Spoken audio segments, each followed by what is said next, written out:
That was weak. Good morning. So for me, this is like exciting. I know you all had a principals meeting in June where we came face to face. So for me, this is my first one. So today is an important day as we talk about discipline. And one of the things that I think we all need to keep in mind is there's many of you who've been doing this a long time.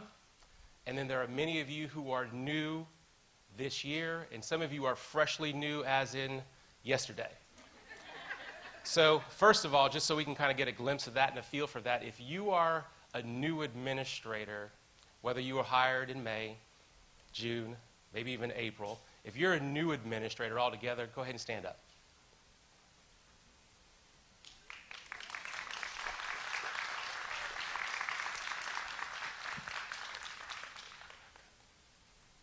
So bless all of your hearts, all right? So as you know, in my mind, being an administrator is one of the most fulfilling things that anyone can do, because you have the ability to make a difference in the lives of kids. And when you start talking about discipline, it's an area where we can get frustrated. It's an area where sometimes it makes us want to pull our hair out, but it's also an area where we can truly make a difference in the lives of kids. So what we're going to be going over today is important. It is one thing where when we do what we should do in terms of following these procedures, it's very easy to back the decisions that you make. But understanding when these things are in writing, when some of these things are in board policy, we have to make sure that we are being very responsible to the things that are truly in writing, okay? So that is important. I want to also talk about a couple things. So those of you who are disciplinarians, and obviously the principals in the room as well, what is your goal this year for discipline? What is your goal? We do school performance plans on the curriculum side. Not saying go do a school performance plan for discipline. But what is your goal? What is your plan for discipline this year at your school? Have we looked at the discipline data? Have we looked at it?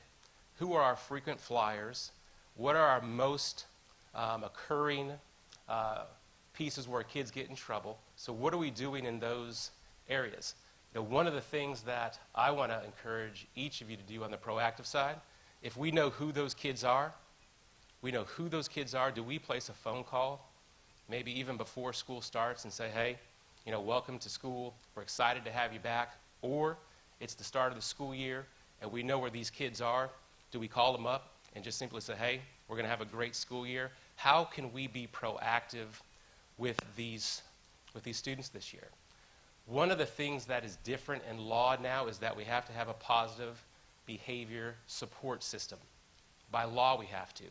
Many of you are PBIS schools, which is awesome, and some of you are not, which is fine, but what are the strategies that you're putting in place at your school for those positive support strategies?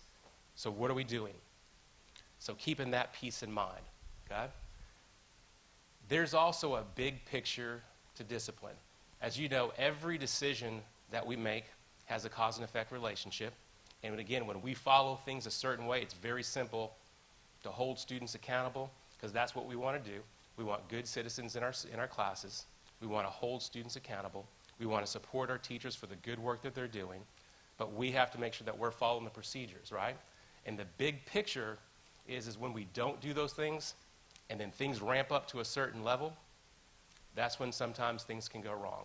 And again, when we find ourselves this year in the midst of frustration, where we want to pull our hair out, just making sure that we think about the decisions that we're making as we impact these kids. Let's talk about STP for a second. STP. So a couple of years ago, we talked about STP was going to be 3 days a week. And we said if we go to a fourth day or a fifth day, that's something that is that's on a case-by-case basis, okay? Now, looking back at STP, asking the finance for some of the data. So I know at the elementary level, many of you did not use STP 3 days a week, 4 days a week, 5 days a week. Some of you used it 2 days a week, which is fine. Remember, we talked about STP could be 3 days a week. At the secondary level, on those case-by-case situations, if you have to go to a fourth day, that's fine. If you have to go to a fifth day, That's fine. But it shouldn't be a daily occurrence of 5 days a week. Remember, every time someone does STP, that's money that we're paying them as well. They're not categorized as an STP monitor anymore. Remember, they are a classroom aide, and every time they go above that, on the other comp, we're filling that out, and we're turning that into finance, okay? But again, you may have a situation at your school where 2 or 3 kids have done whatever it is. You want to separate those kids, and the 3 days might be difficult because there's a span of time where maybe it happened on a Tuesday. You might have it Tuesday and Thursday. So now you have too many kids in there on Thursday, so now they're coming back on Tuesday. Well, that doesn't necessarily work out well if the infraction, the discipline, is occurring a week later. On that note, especially at the high school, thinking about those situations where a kid does something this week and then a week later they're serving their STP, or 2 weeks later they're serving their STP. And I know that's something that can be frustrating to you as well. So that's where you want to think about, do we go to a 4th day? Do we go to a 5th day? In those types of situations. Does everybody in here, and this is a rhetorical question, does everybody in here have their discipline plan in place? This is what the teachers are going to do first, boom, boom, boom. And then obviously we go by our matrix. But the teacher discipline plan first, what happens in that classroom? Does everybody have that in writing? Everybody has that plan. And I think everybody does. But also, as we've had discussions this summer with some of you, I think that's something that maybe has not necessarily been as much of a process, so just really keeping that in mind. This year, one of the things when I come around to your schools, I'm going to talk to us a little bit about discipline. Our numbers have gone down, which is good. Our goal is to keep kids in the classroom so they're learning. As you know, learning loss is something that we talked about this year. But we're not going to talk about it as much as learning loss. We're going to talk about it as accelerated learning. Accelerated learning, okay? And keeping those kids in class is a big deal. Now, by no means anything that I'm saying right now is about being lax in discipline. We want a school district where discipline is strong. Discipline is strong. It's fair. It's consistent. We're creating good citizens. So that's what we want to do, obviously. But at the same time, on that positive side, which again now is law, how are we putting strategies in place? How are we putting processes in place? How are we using morning announcements? How are we using beginning of the year assemblies? How are we communicating with parents? How are we doing all these things on those positive intervention strategies? All right? So this is one of the first times I've talked about discipline in a long time. This is exciting. Seeing all your faces, some of you nodding, some of you like, oh my gosh, but that's all right. Everyone have a good summer? Anyone go on vacation? Morella, you went to Colorado? Anyone go further than Colorado? Where'd you go? You went to Hawaii. That's nice. Anyone else go anywhere else?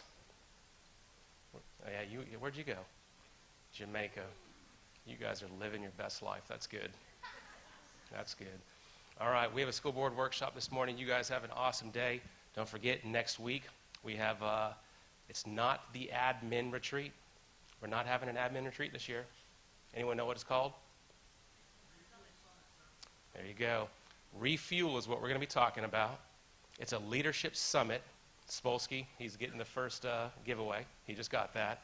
So that's on the 15th. And then on the 16th, the very next day, over at the 850 Wharf, I want to see each and every one of your smiling, lovely faces. We're going to have food. We're going to have drinks. Different types of drinks, maybe. So all of those type of things will be there, and just celebrate and have a good time as we refuel for this upcoming school year. All right? Y'all have a good day.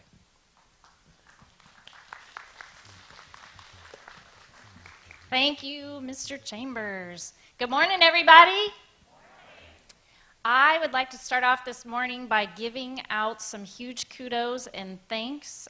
First and foremost, Ms. Manchester, if you will wave to everybody.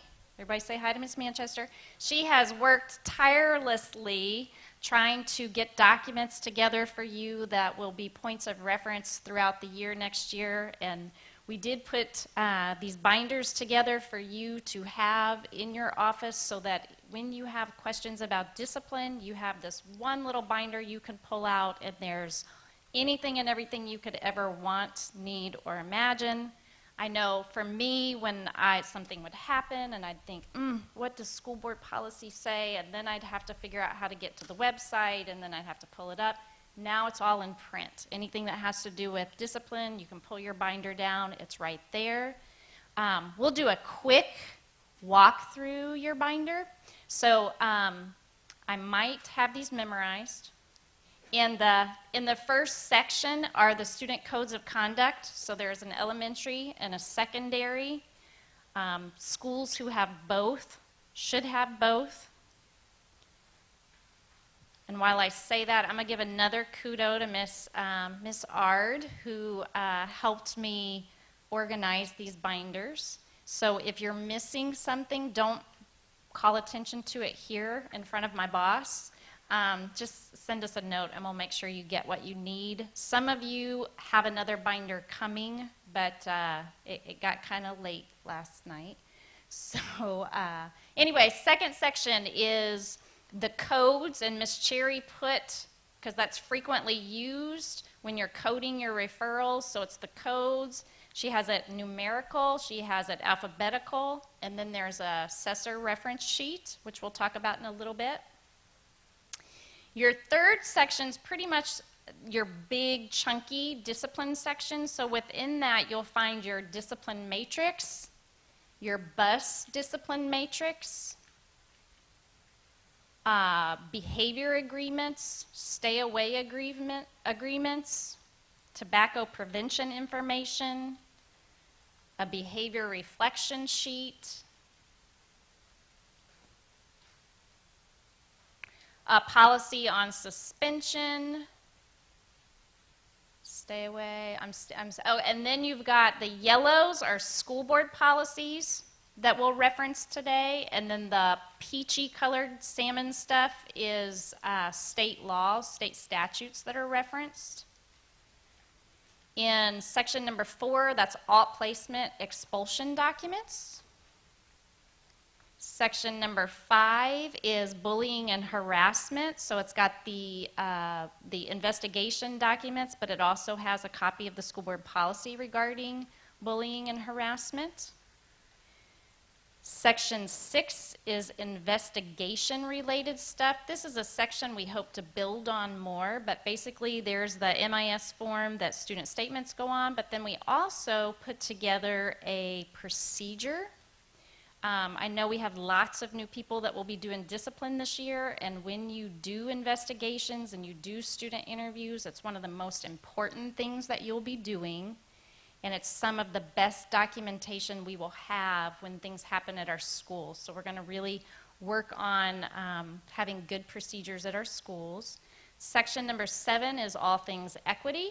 So we put together kind of a one-pager down and dirty Mr. Chapman and I did about equity, and then there's the equity agreement, and then there's the board policies related to equity, and there's actually 4 different board policies. So Mr. Chapman will be joining us to talk about all those things. And then your last section is on attendance and truancy and DJJ transitions. So the PowerPoint this morning is not going to go in the order of the binder necessarily. We tried to organize the binder in a way that would make sense to you at the school level, not necessarily how we're presenting this morning. I do hope that you'll find it something useful. At the summit next week, you'll probably be getting maybe a few more things that you can add to it, and then as things come out this year, when we send you things, you'll have a place to put it and keep it. So I don't know about you guys, but when I start faculty meetings, I always try to tell a story. And so today, I'm not going to tell the story, but we're going to let Miss Rita Pearson tell the story. Some of you may have seen this, and if you haven't seen it, it's a good morning giggle.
about sound. Is the sound on?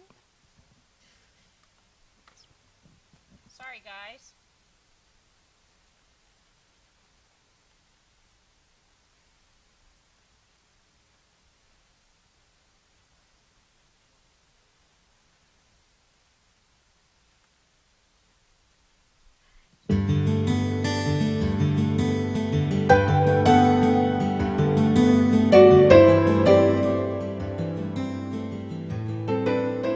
I can remember an occasion when two of my students were fighting at school. I mean, they were going at it on the playground. And at the elementary level, children who are fighting have a tendency to get really angry at each other. And if they're little boys, they puff up, because that means you're really tough. And so they were all puffed up, you know. And when I got them to the office, I asked them a terrible question. I said, "What happened?"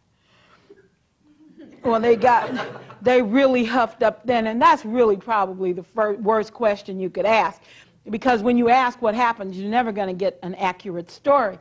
And so I said, "Okay, you go first." Well, the story gets very loud. I don't know why, but when kids are explaining, the story's loud. You may have noticed that. So I said, "Okay, Jack, what happened?" He said, "Well, see, we was playing. Everybody was playing." It's important to include everyone so you're not in trouble by yourself. And he said, "We was kicking. Everybody was kicking. And then he kicked my cousin. And my mama said," I said, "Stop right there." Because I knew we were getting into a hidden rule. The mama rule. You see, there's mama law and there's public law. No law overrides mama law. Did you know that? If you didn't know, that's a hidden rule you must remember. When your mama says it, it becomes engraved in stone. So I knew what he was going to tell me. I said, "Your mama said if somebody hits you, hit him back, right?" And he said, "Right. And my mama said if somebody messed with anybody in my family." I said, "Okay, I know the rules. Stop right there." So I asked him, I said, "Where's your mama work?" And he forgot he was supposed to be huffed up, and he said, "At the telephone company." And I asked the other little boy where his mom worked, and he said, "At Prudential." He was still puffed up. And I said, "Okay, your mom works at the telephone company. Your mom works at Prudential. Did your mom say you could fight telephone company?" "Yes, ma'am." She said, "Bust them up." And I said, "Did your mom say you could fight?" "Yes, ma'am. She told me to defend myself." I said, "All right, we got the rules straight." And they said, "Are we suspended?" I said, "Absolutely, because that's my rule. If you fight at school, you get to go home for 2 days." Well, they were pretty upset with me by this time. I said, "But we have to do some things first." He said, "What do we have to do?" I said, "Well, first, we're going to go to the telephone company." And their eyes got real big. Because one of the hidden rules about working is that you don't bother your parents on their jobs. And he said, "Are you going to call our mamas?" I said, "No, I'm going to take you over there." And they said, "Oh, no." By this time, the huff and puff was gone out of both of them. I said, "This is how it's going to work. First, we're going to the telephone company, and we're going to fight at the telephone company. I want you to tear up the telephone company. Roll on the floor, kung fu kick, just like you were doing here. But don't hurt each other too badly, because we're going to leave the telephone company and we're going over to Prudential. We're going to fight at Prudential. You can really fight over there. That's the last stop. You can make blood, pull hair, snatch each other's clothes off. I can run you by the hospital, get anything broken, set in a cast, push your eyeball back in your head. Then you can begin serving your 2-day suspension." They said, "Miss Pearson, you know we can't fight on our mama job."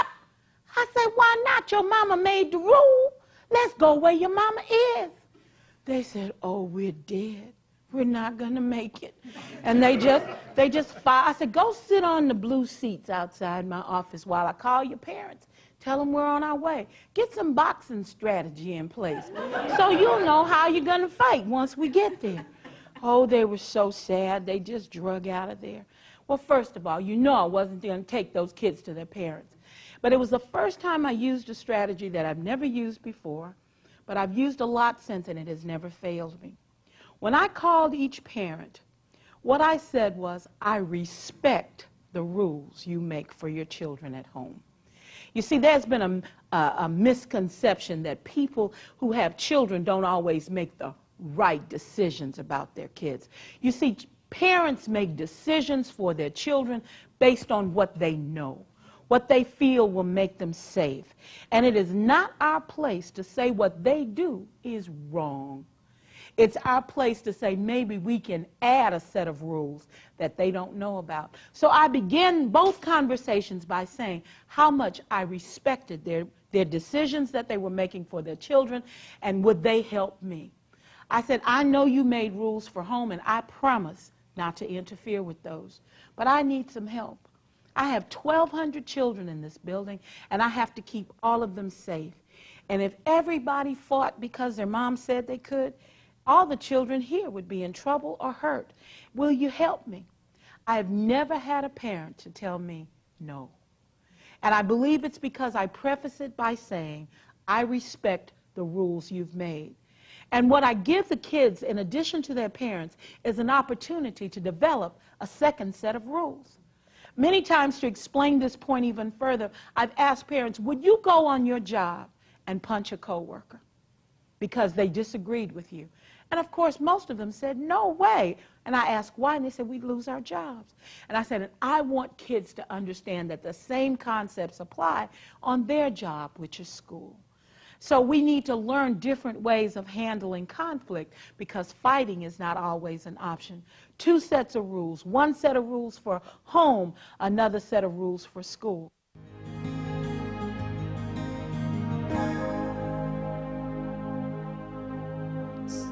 So I love that video, and I've shared it with my staff before. One, just to giggle, because she does a good job of really sounding like those kids when they're all riled up and mad and huffed up, as she says. But one of the things, she talks about two things that I think is really important there, and it's not only important for us to remember as administrators, but for us to share with our staff. One, there are hidden rules. And the mama rule's one of them, but there are things in various cultures that sometimes contribute to why kids do the things they do. So it's important to be aware, just so we can better understand. But the second thing she says, that once I saw this the first time, it became a staple line for me when I would call parents, is, I need your help. I didn't learn that for a while, and so there were some tough phone calls to go through, and I have found that when you start, good morning, Miss Johnson, I'm calling you, I really need your help this morning, instead of, Miss Johnson, I'm calling because Jack has messed up again. It's about managing that message, and it's about trying to establish that partnership with parents. But it's something I also share with teachers, because raise your hand if you have any teachers that hate to call home and you battle it. I think a lot of schools have that issue. It's like they think that they're going to get tortured over the telephone. And so I try to remind them yet again, yeah, sometimes parents are going to get upset, but typically if you'll just listen and let them rant,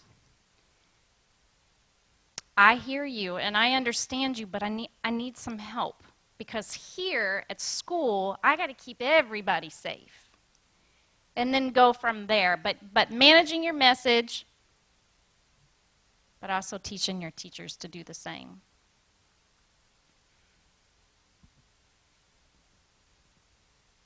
Oops.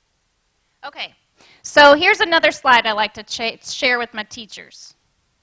So if somebody doesn't know how to read, we teach them, right? We write a 40-page school performance plan document that will help them learn to read. It'll help them learn to multiply. Sometimes we take kids to swim lessons. We have driver's ed. When they don't know how to do things, we teach. But when a student doesn't know how to behave, what do?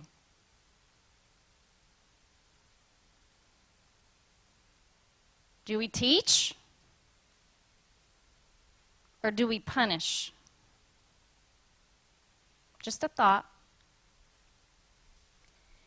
So our goal this year, as Mr. Chambers reiterated, is to keep kids in the classroom. We have to do some accelerated learning this year to make up for lost time. So we want to try to keep them in the classroom. We want to decrease the number of referrals to the office. And then, because it's the right thing to do, but also because it happens to be written in law, we want to ensure that all schools have some sort of positive behavior support system. Does not have to be Florida Project PBIS, but your own version of some sort of positive behavior support system in your school, and really begin incorporating some of those restorative practices.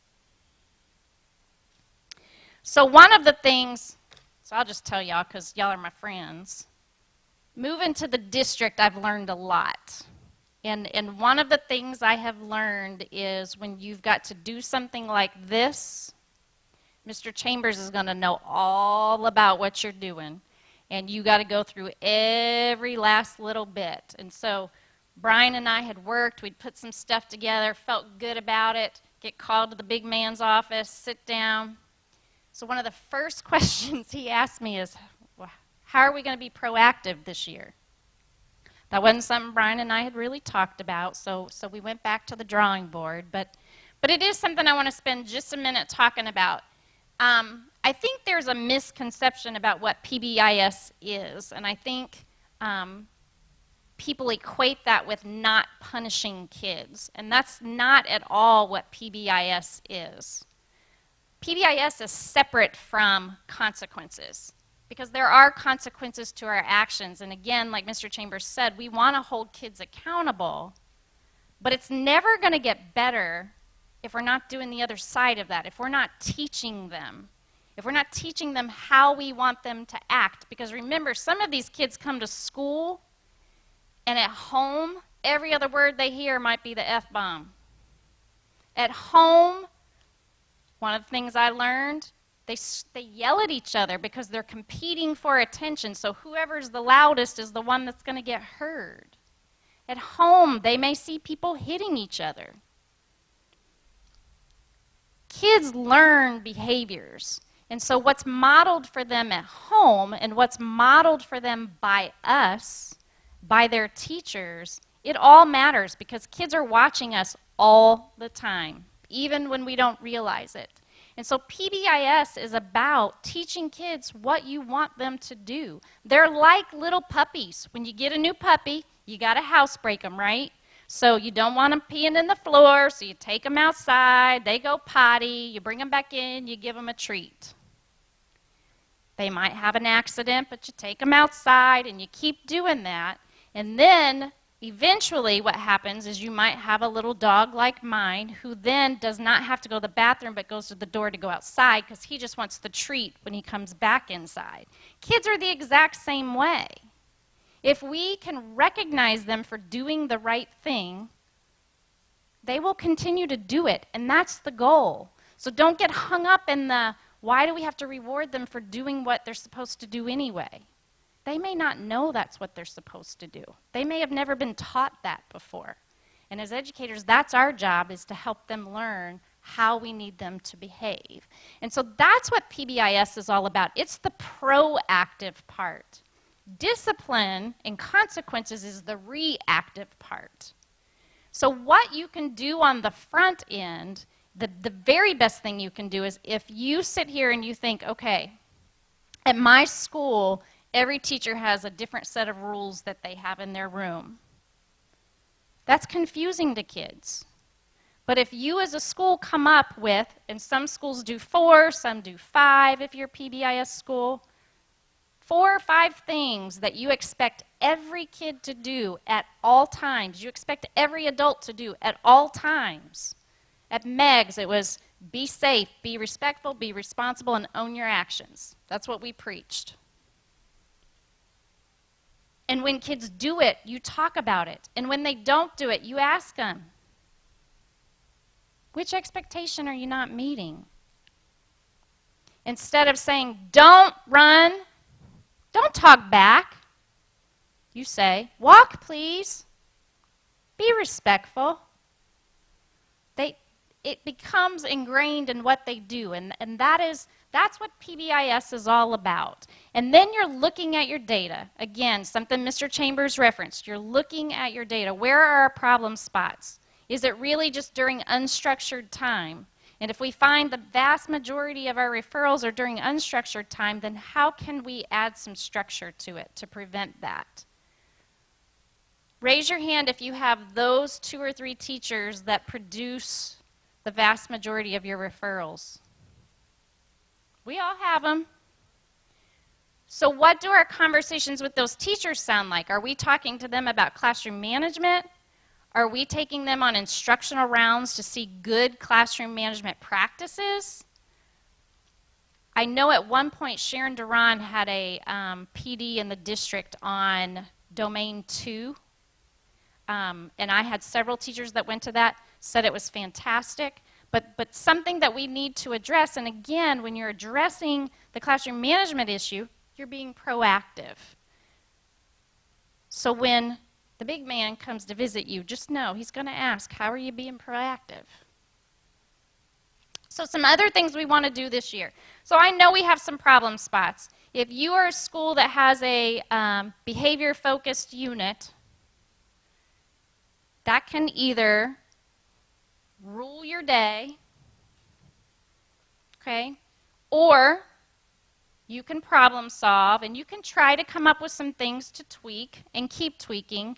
Again, at Meg's, thank you, Brooke Barron. Where's Brooke? We moved the units from prior to Meg's a couple years ago, and year 1 was Bobby McElroy and Sarah Kennedy and I, and literally all day, every day, beyond the school day, was tied up with students from those units. Thank you, Brooke, again. And it literally, by January, Sarah and I looked at each other, and, you know, it was kind of the hairs all over the place, and you no longer dress appropriately because you're just exhausted and worn out. And I said, we got to do something different. This is not working. So I said, when we get back from Christmas, we're going to move them all out. Like, they've all got to have at least 1 or 2 out classes. We got to get them away from each other because all they do is feed off each other. Second semester started looking a little better. Summertime comes, I call HR and I call ESC, and I'm like, I want to do something different. I don't want just 2 EBD teachers or 2 full-time EBD teachers. I want to spread those kids out. I want to take 4 ESC teachers and split those kids. So some of their day, they'll have some kids that are in our CBS unit, but some of the day they would have the kids who have the more challenging behaviors. But that did 2 things for me. 1, my teachers got a break. So my teachers weren't exhausted because I'd gone through so many sets of teachers because the kids were just wearing them down. But 2, it gave the kids a break. So they weren't with that same person half a day or all day. And it gave them a chance to be like everybody else. They were changing classes like everybody else. And what we found this past year is we went from it dominating our lives and our days to it was barely a blip on the radar. Periodically we had some things, but just making those little tweaks like that made a huge difference. Elementary, I know you guys are getting worn out. Miss Hayden was just telling me she can't wear heels anymore because you got to run after them. I told her she needed to learn how to run in heels. Kindergarten. Man, when I was at Riverside, and I don't want to take up too much time because Brian's got to take up the rest of the hours. But when I was at Riverside, and they told me about kindergartners would show up, and this would be Kelly Sanders and Tammy Matz telling me, you're going to have kids that show up the first day that don't know their name. I'd always been in the secondary world, so secondary people, if you did not know this, there are kids that show up the first day of school that do not know their name, and it did not fail. Kid gets off the bus, has no identification whatsoever. What's your name, sweetie? Bubba. Do you remember that? I mean, that really happened. And so we had no idea who this kid was or where they came from or how we were going to get them back home. But beyond that, they're like little feral cats. And they go under things and on top of things, and they take off running. And I learned that kindergarten is the toughest. Those are angels sent by God to teach those kids, no doubt. But we have some problems because we're finding that some of our primary kids can dominate administrators' days at the elementary level. So again, we know it's a problem. We got to figure out how to fix it. So one of the things we're hoping to do is to put together a district behavior team. So if you're interested in helping problem solve some of these areas, please shoot me an email and say, I want to work on behavior. Because we want to come up with how can we help? How can student services help support you? What can we do to help make it better? And then we talked about data. So you want to look at your data. So real quick, on the screen, you'll see some things that Ms. Carnley shared with me. She's a PBIS school. They're getting ready to go into their 3rd year. Lorna, do you want to share a couple things? When we started it, Miss Wagner was still with us and just leaving, and of course we had the EBD units K through 5, and we wanted to also help them, and this did, because it became, our reward system became, you could not do it to your own kids, but the kids could earn immediate feedback. As they walked in their room, they would earn owl bucks. And those owl bucks not only gave them rewards, but they earned it as a group. So it became a group project. And everybody's kids were everybody's kids. The EBD kids, our teachers knew to even give them rewards faster. So they had 2 systems. They had this and their own classroom. And you can see our numbers dropped drastically. This year, we went through the whole year, we had 304 referrals, and 78 of those were on bus. So next year, one of our targets will be to look at the bus. The first year, teacher buy-in was not fantastic, but once kids started getting excited about, I turned my day around, because we did, and it almost made me cry. We had a kid that had a yelling fit with mom, dropped off, I'm going to have the worst day ever. He walked down the hall, the teacher gave him an owl buck, and he said, man, I'm going to have a good day now. It turned around. Stories like that did change our teachers. Do we still have a few naysayers? Yes, we do, but gradually we're winning them over, and you can see from our discipline it has drastically changed. I'm going to kind of feed off of something that Lorna just said. The student that's dropped off that's already had a bad morning, and we noticed within the first 4.5 weeks, and we're year 1 PBIS, so we're going into 2, but they coming into the classroom already upset, and we don't know that. So as a teacher, our team got back together 4.5 weeks in and said, we're seeing changes with PBIS, but the child does not know the why behind it. Sorry. I'm short, too. Huh? But they don't understand the why. Why did I come in that way in the classroom? Why am I in trouble right off the bat? So we put in our zones of regulation and Sanford Harmony and did that in the first 5-10 minutes of every day. And the relationship building. So on the zones, the students, the upper grade levels would use just a color clothes peg. So red, they put red up. Teacher knew, students in the classroom knew they need some time, give them some time. So we found that worked K-5. And our relationship building, due to the fact, gave them what they needed to realize that they needed some help that day. So it's going to make me cry. So it's just amazing to see some of the growth with that student understanding this is why we did what we did. So Lorna and I are going to work together next year. She has some things implemented that is helpful for the buy-in piece. But our student piece, she's going to jump on board, work together. So, Ms. Barron, you want to share just a little bit about prior? So we started ours, this will be our 5th year kind of PBIS, because our first couple of years, my first 2 years at Prior, we just made up our own PBIS with a coin system. The kids per grade who had the least number of referrals per grade, we would take them on a field trip that was, who had the most coins per quarter, we would take them on a field trip that was kind of non-educational, more like a fun field trip that they had not, of things that they maybe have never seen before in their lives.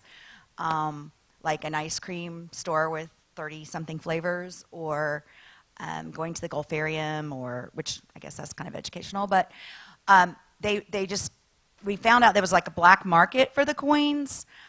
So kids would realize it only took about 8 coins to be able to go on the field trip. So like if their best friend only had 3 coins and they might have had, 15 coins, and their excess they would sell to their friend. And because we would kind of look at the people on the field trip and think, how did this person get on this field trip?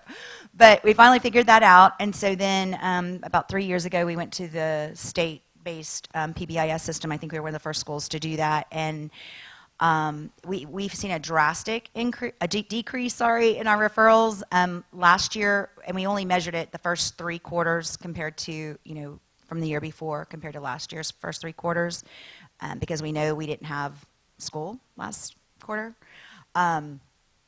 So when we compared that, we're down by 25% from one year to the next on our number of referrals. It's cut down immensely. We still have our biggest problem is still tardies, but we've pretty much cut out most of the other major discipline infractions at our school. Our teachers are on board. We do it now through the HERO system, so we do it digitally with our points so that they can't be sold on the black market. And we also have a school store, so the kids, each grade level, gets to go into the school store a certain time of the month and be able to purchase with their points things that they want. We have businesses that donate band shoes and all kinds of shirts and backpacks and chips and all those kind of things. So most of the things in our store are donated. And then Dana did a grant, a PBIS grant, where she got some money to buy some things for the school store, which was really great. We also do PBIS for our teachers as well. So it's really made a big difference at our school as far as the climate and the kids wanting to behave. We have temperature gauges in the cafeteria with each grade level, and if they hit under 20 referrals a month, then they get a reward for the whole grade. So it might be like during homeroom talkies and talk, or it might be during lunch, like an ice cream party or something like that. But we do things so that they can hold each other accountable, so that they all get their reward. So that's helped out a lot too. So we've done a lot of things that have made a big difference, and it's made a huge difference in our referrals. Real quick, and then I'm going to turn this over to Brian. So Brian, are you about ready? There you are. Just pulled some data, 5-year data, and it's hard to know because 2020, that data, obviously there was no fourth quarter, and then this year we had My School Online, but my little analytical brain sat here and thought, well, what % of our kids were online this year? And if we look at it by percentage comparing 2019 to 2021, I still think there's a difference that's not necessarily due to My School Online.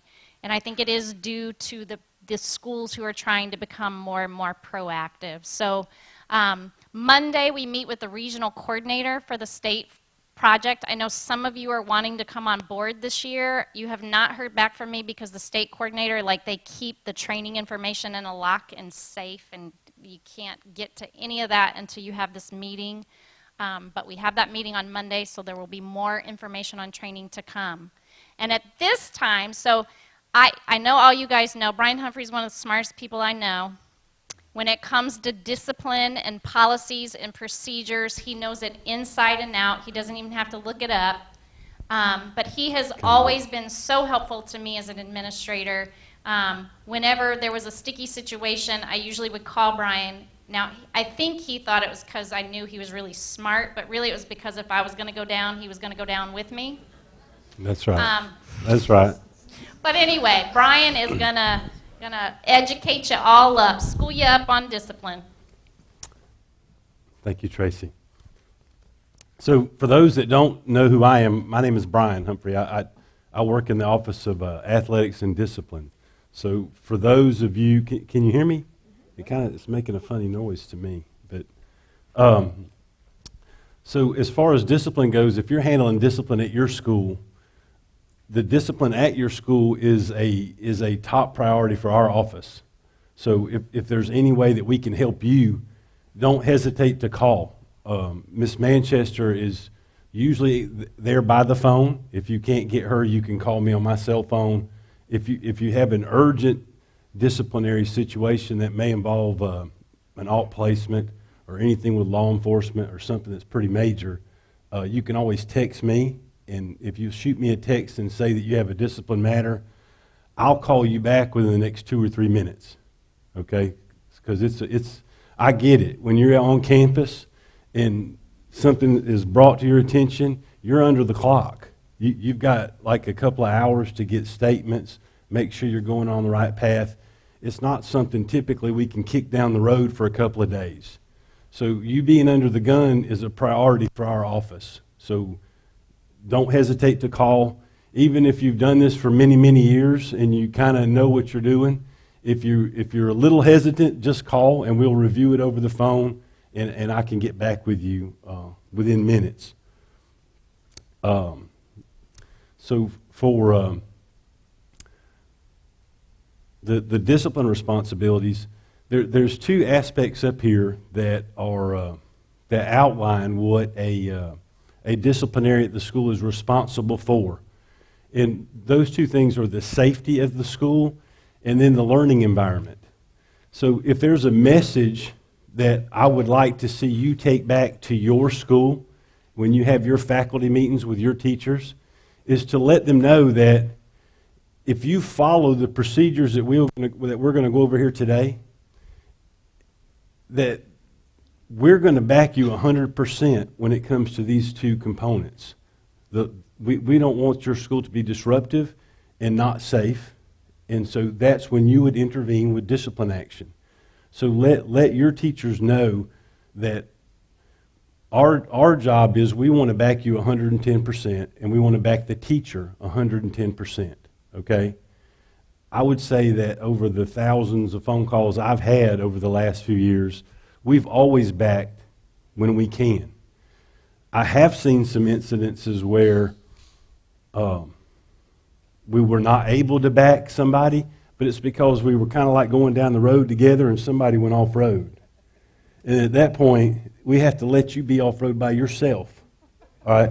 So our message is I do want to back you. In fact, every time the phone call, I pick it up, I'm backing you.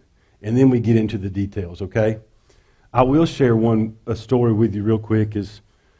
A school calls me and says, Brian, this mom's going to call, and she's not happy. If you've got a discipline situation, they're probably not happy. So they were calling, giving me a heads up. So I said, okay, well, when the mom calls, I'll be ready. Thank you. I'm waiting for a call.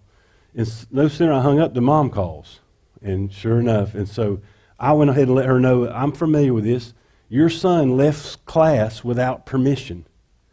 And by leaving class without permission, that's a huge safety violation. That student's not supervised, so that student should get their discipline. And so after I told the mom that, I let her finish speaking, and that's when I learned I need to let her speak first all the time. But what I found out was that the student had their phone out, and the teacher said something, and they went back and forth, and then the teacher, excuse my language, but the teacher says, "You little shit." So, and then they had 5 statements of students that confirmed that, and I'm thinking, well, that teacher just went off the road. So I'm not going down that road because they left the road. So it's important that when you talk with your teachers and your other people at your school that's doing discipline, as long as you stick with what we go over today, I'm here for you, okay? And I know I've worked with Miss Lamb in this position for a month or so right at the end of school, and she's on the same page, and so is Miss Lightbourne. They've always been 110% about backing your initiative for discipline, okay? The only thing we're trying to do here is shore up some inconsistencies, things that we notice in the office where maybe a school is not doing as well at something, and it's probably because there's a new person in there, communication, but it's not, this isn't like a, if I give an example and it's your school, you don't have to raise your hand and admit it. I'm not sharing no names, okay? So, all right, as a disciplined person, the safety of the students is paramount, and then, you know, the learning environment is paramount, okay? I don't know how these slides are going to change. If, so all I got to do is click it. All you gotta do is click.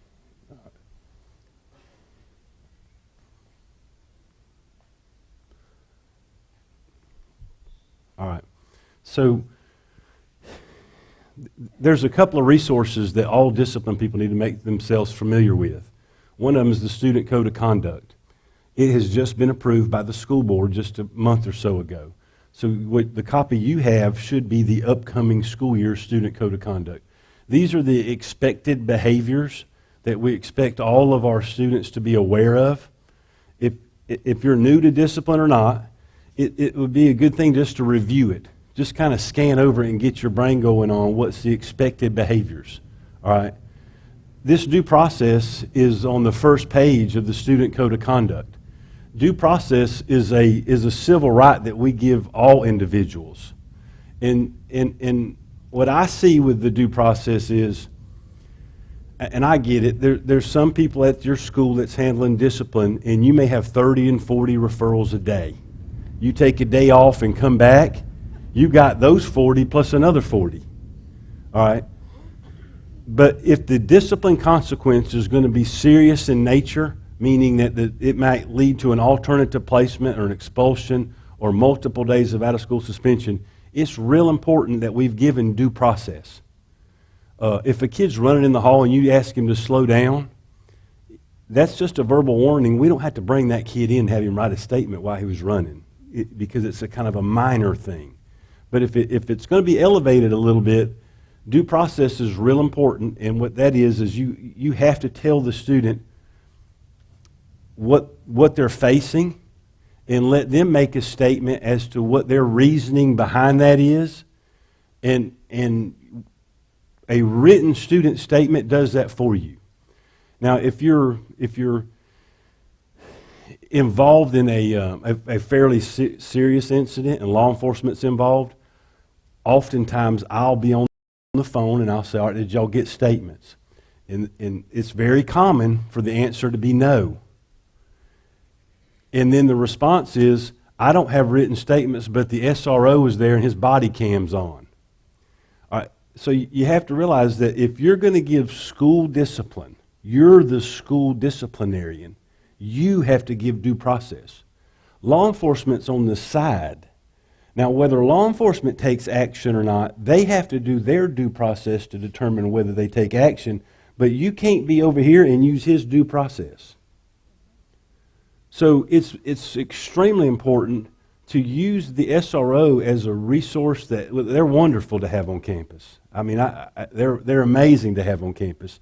But you can't omit your due process and dump it on him.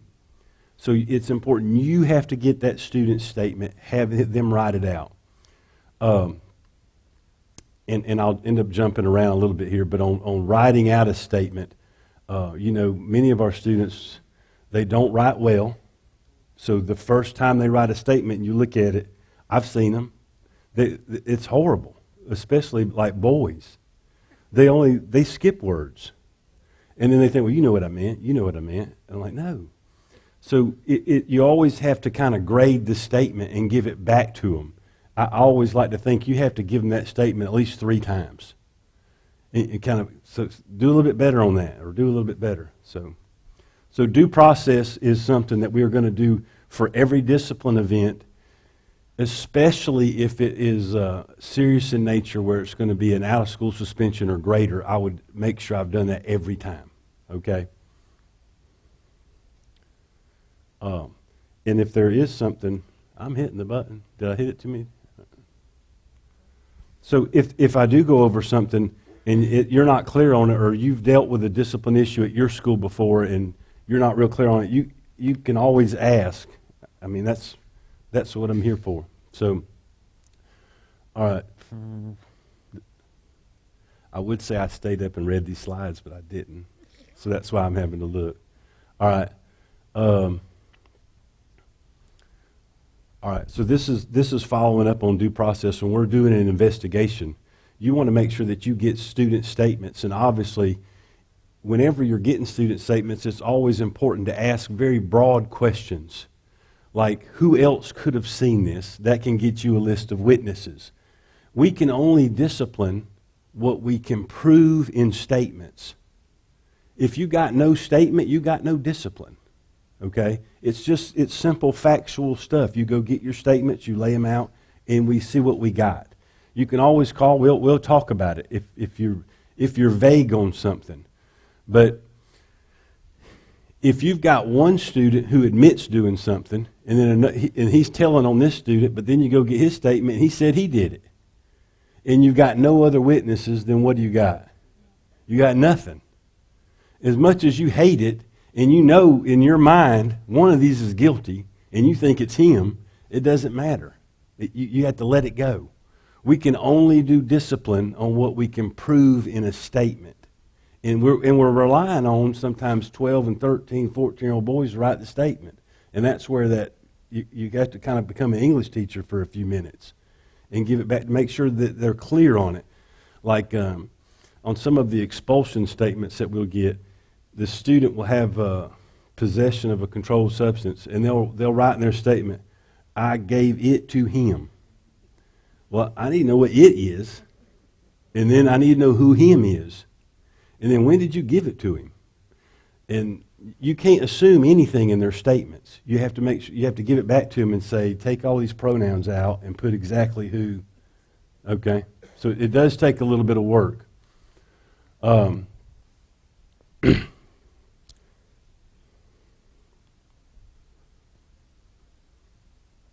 right. So I was at a school a couple of months back, and we was meeting, and there was a parent there, and then the principal and assistant principal was there, and the parents were kind of defensive about some things, and they were really not letting things go. And one of their questions was, they don't like it when you interview their kid without their permission, but you don't have to wait on their permission. Because you're responsible for the safety of the school, you have the right to investigate. You don't have to ask their permission. And so then when their child writes a statement admitting to something, they're like, well, you told him to write that. Well, I gave him a hint, tell me what happened, but we never want to come across as I told him to write this specific sentence. So there's a kind of an art to getting the statement. And so I was at this school, and the parents were kicking back a little bit, and the parent says, well, you got him to admit that in writing? And then I thought I was going to answer, but the assistant principal steps in, and he's the one that got the statement. He gave a great answer. And the answer was, I gave him a statement form and said, so tell me what you saw that day when we were leaving the lunchroom in the hallway. That's kind of a broad statement. The kid writes the statement out, and he writes, yeah, we were all running. We were having fun. Not nothing really specific. So he takes the statement back and gives it to him again and says, so tell me, did you see Willard do anything in the hall that could get him in trouble? And then the kid writes something, and it's really nothing. But he starts out broad and then gets more specific with his interrogation to get the student to write something. And that should be our approach every time. You never want to come across as...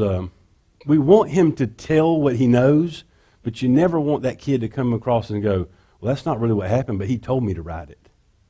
It's kind of an art form. You got to get good at it to where you're not telling them what to write. Brian, before you move on, one thing I always ask myself: what will the newspaper headline read? And if I think it's one I would not be very proud of, sorry, Mr. Neely. And if it's one that I think I would not be very proud of, then I always make sure I'm dotting I's and crossing T's, and we're collecting statements from everybody we need to get a statement from. I'm writing a narrative of exactly what I did, or the AP is, or the teacher is, because one, I don't want the newspaper headline, but two, if it goes to the school board for a hearing, let's say it's something that's going to lead to an expulsion, School board has to read all of those statements. So you want to make sure the statements are done well and done right. Or if it turns into a parent trying to sue us, you want to make sure you have all your ducks in a row. So one of the most important things we do at the school level is investigate and collecting written statements, because you want to make sure that you are documenting that you did everything you could to handle the situation appropriately. Thank you. All right. So, but just FYI, is we are recording this, so if you have somebody that's absent, we will post this link up if you have new people that's doing discipline, so that this information will be available for them.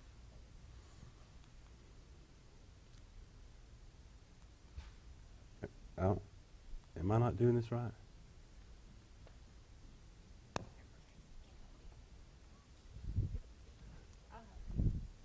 I'm hitting the button. Is it not working? That's what I thought. Did you break it, Brian? It's just like a copy machine. If I get near one, it never works again. It's not working, is it? I think you broke it.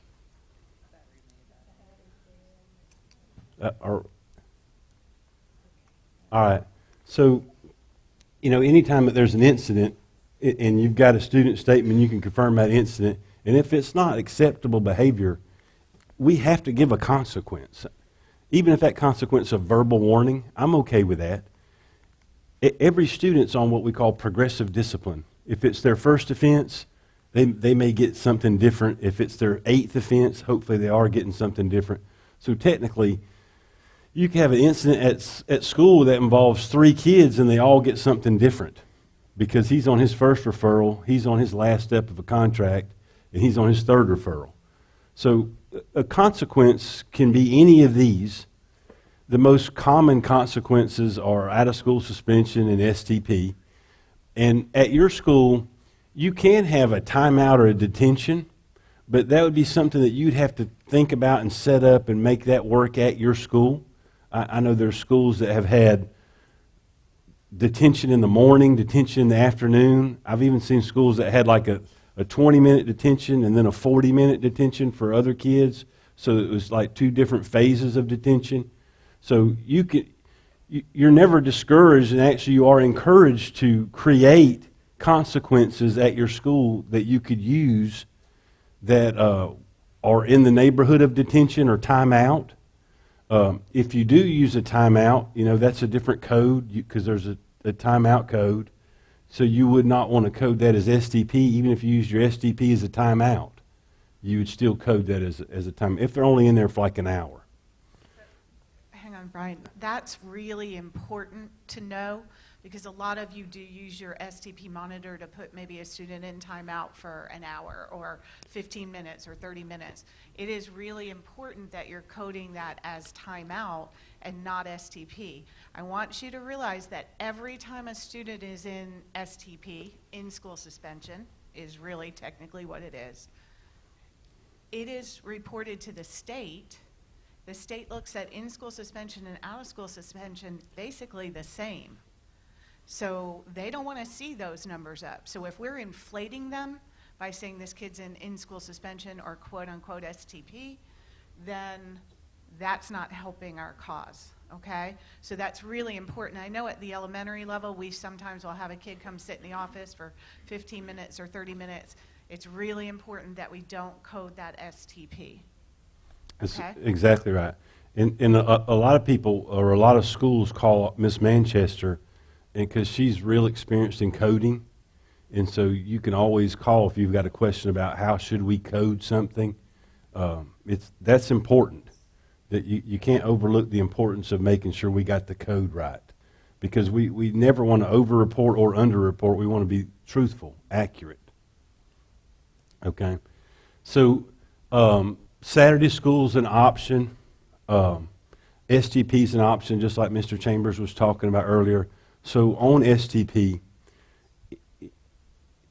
there are schools that you probably would never use it 5 days a week if you had it.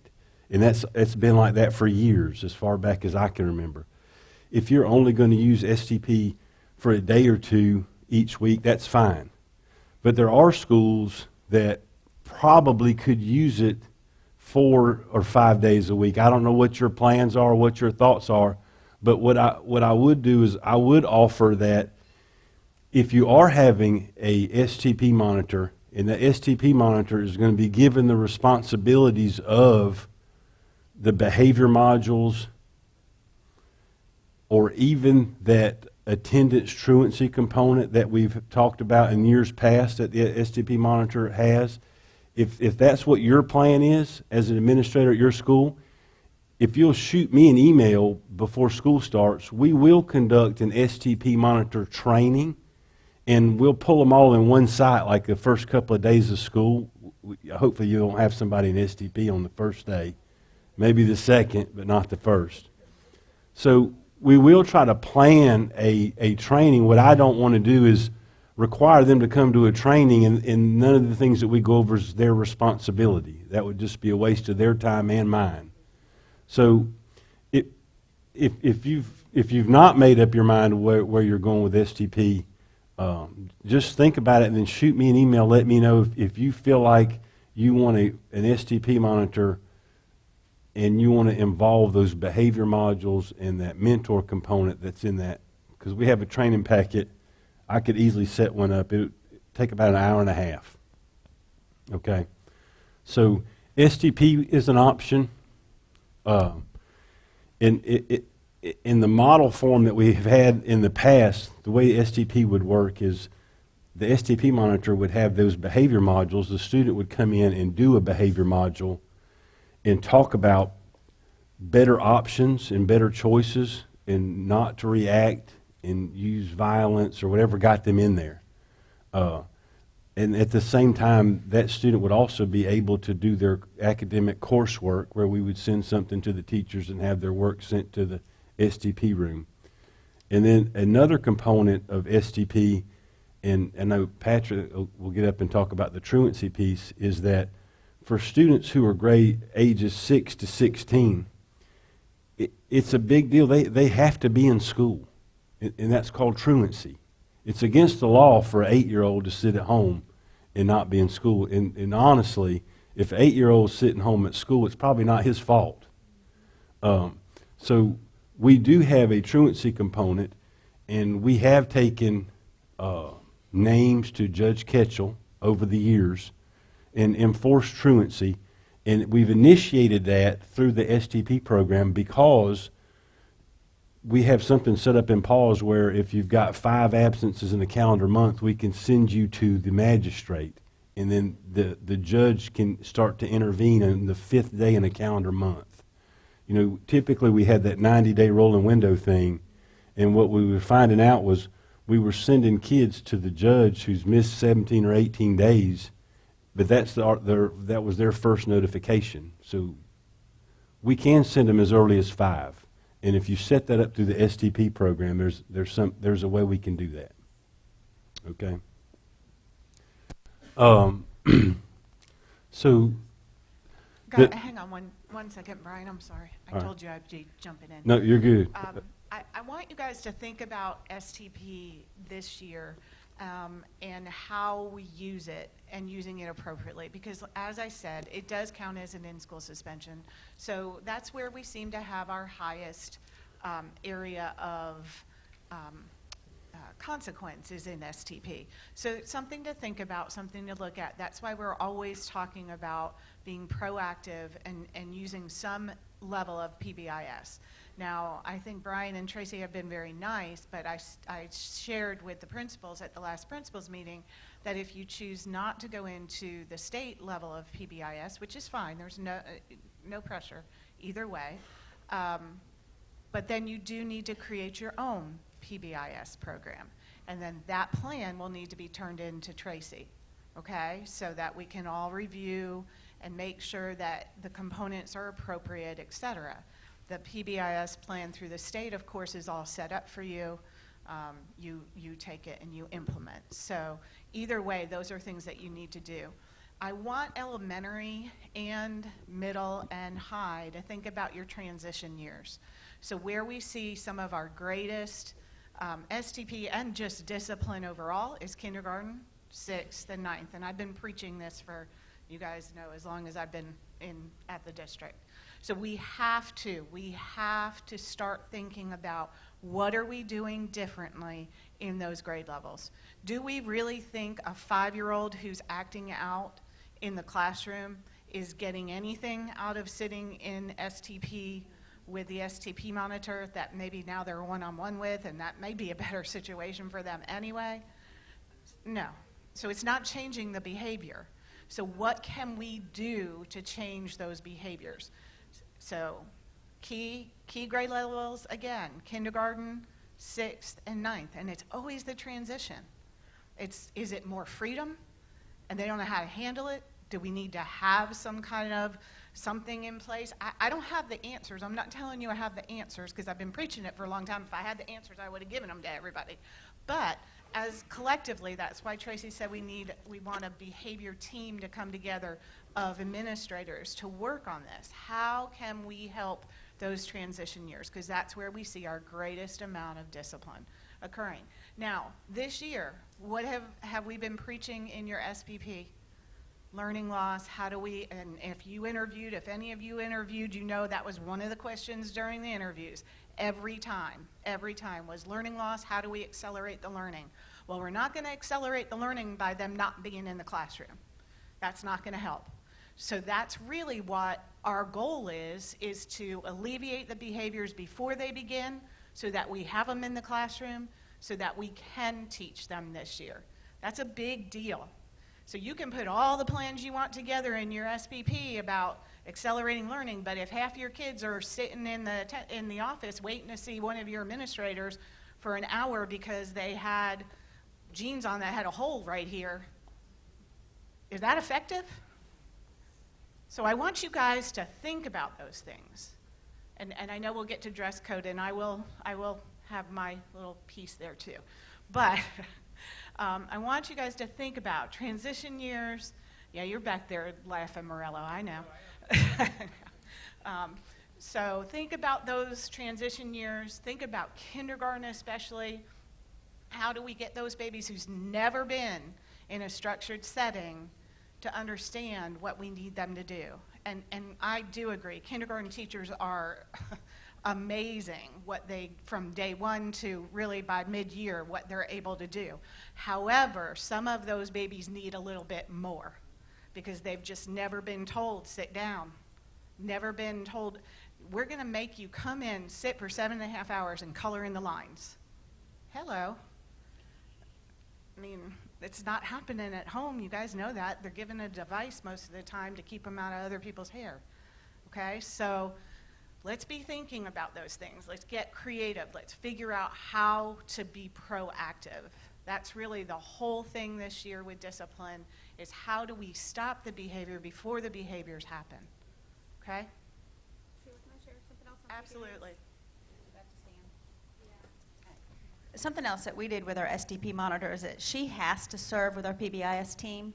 So we use her more of a mentoring because in elementary schools, sorry, those modules don't really work very well at the little ones. So she goes through the same process that our teachers do, which certainly helps when she's working with a K-1, 2, and STP situation. So. Yeah, it is interesting, though, to have everyone in the same room, and elementary discipline is a different mindset than secondary discipline. So, yeah, if we're going off somewhere talking secondary, I understand that there's people in the room that's elementary, and then if you're Baker or Laurel Hill, you have both at the same time. So, yeah, it is difficult. So, on the behavior agreement, so there's a behavior agreement that you can give students grades 4 through 12. All right, we don't have a behavior agreement for the earlier grades because there's no place to place them anyway. So for grades 4 through 12, a student can be placed on a behavior agreement, and some mistakes that we typically see is that a student can get put on a behavior agreement and then they would have 3 strikes, okay? So if they got put on a behavior agreement on August the 10th, then they can get strike 1, strike 2, and strike 3. What we see sometimes is when we pull up the AS400, schools are putting them on the behavior agreement and giving them their first strike. And so that shouldn't happen, because if you give them strike one on the day they got the behavior agreement, they're only getting 2 more strikes. So the math ain't that good. So if a student has done something serious in nature, like fight at school, or they've had multiple offenses over a shortened period of time, then it warrants putting them on the behavior agreement. And what would happen is you'd pull that kid in and you'd sit and talk to them about, hey, now your discipline's getting a little bit out of hand. So we're putting you on this behavior agreement, and you have 3 strikes after that, okay? So you'd be surprised how many schools, when we pull it up, they got strike 1 the same day they got the behavior agreement. All right, so you don't have to raise your hand and admit to that. Brian, I'm going to jump in real quick. One strategy I use that I find to be very effective, especially when you have that frequent flyer, is I pull their discipline folder, and before I talk to them about you're getting ready to go on an agreement, I lay out all the referrals across the table. Yeah. And my question to them is, do you see this? Why should I let you stay at my school? And it hits home with them that they are a big problem, and we've got to work together to fix it. But mental health, and we'll dabble in this when we talk about MTSS next week, but one of the steps with the behavior agreement is the referral to the mental health counselor. And I will tell you, Heather, who's kind of over the mental health counselors, one of the things they're talking about is sometimes they don't get that referral till strike 2, which I think is kind of what we have built in, and by that point it's almost too late. So if you have that student that you really think your mental health counselor needs to talk to kind of figure out, is there something going on that we can help with, you might want to do it when you go to put them on the behavior agreement. You might want to go ahead and have that conversation with them, but that's an important component. Yeah, and that's a good segue, because on this behavior agreement, what we do see is everyone does do it a little bit different. And so what we don't want to see, or we don't like to see, is a student put on a behavior contract on Monday, then he gets strike 2 on Tuesday and strike 3 on Wednesday, and then he's gone by Thursday. Typically that does not happen. Typically when a student's on a behavior agreement, that would last 12 months, and they can go 6, 7, 8 months, 9 months before they start getting to their 3rd offense. That's typically what happens. So in a typical situation, what we like to see is after the 2nd step, they need to have their MTSS referral. And that's actually a requirement before we'll alt-place them. I've had calls where a student did not get their MTSS referral, but it's because they fought on Monday, and that put them on a behavior contract. Then they fought again on Wednesday. And so that student got alt-placed, and we never had time to do the MTSS referral. Well, I'm okay. I get it. We're going to alt-place that student. But if a student is on your campus and he's on a behavior agreement and there's time, like his first strike was in August, his 2nd strike is in November, then, by December, we've had plenty of time to put strategies in place through MTSS that we can document, okay? And one of the struggles that I've had, because, when parents call, they're not happy, and they do their homework. And I don't know how they find out information, but they'll always want to talk about the other kids. And, we can't talk about the other kids. We can only talk about your kid. But they always give me information, and I won't respond to it, but I'll make a note. And we have kids who are at a school, they're on a behavior contract, they got strike 1, they got strike 2, but we always cut kids a break. Like, we'll see a kid in the office, well, we ain't going to violate him, we'll give him another break. And we're not going to violate him, we'll give him another break. And I've seen where a student had 17 referrals worth of breaks, and another student had 2 referrals worth of breaks, and we sent him out. Well, how come he didn't get 17 choices or options like the other kid? It's almost like once we start implementing a judgment call, like I'm going to give him 17 shots, but I'm not going to give him but 2, then all of a sudden our discipline doesn't really look fair. It doesn't look fair and equitable, okay?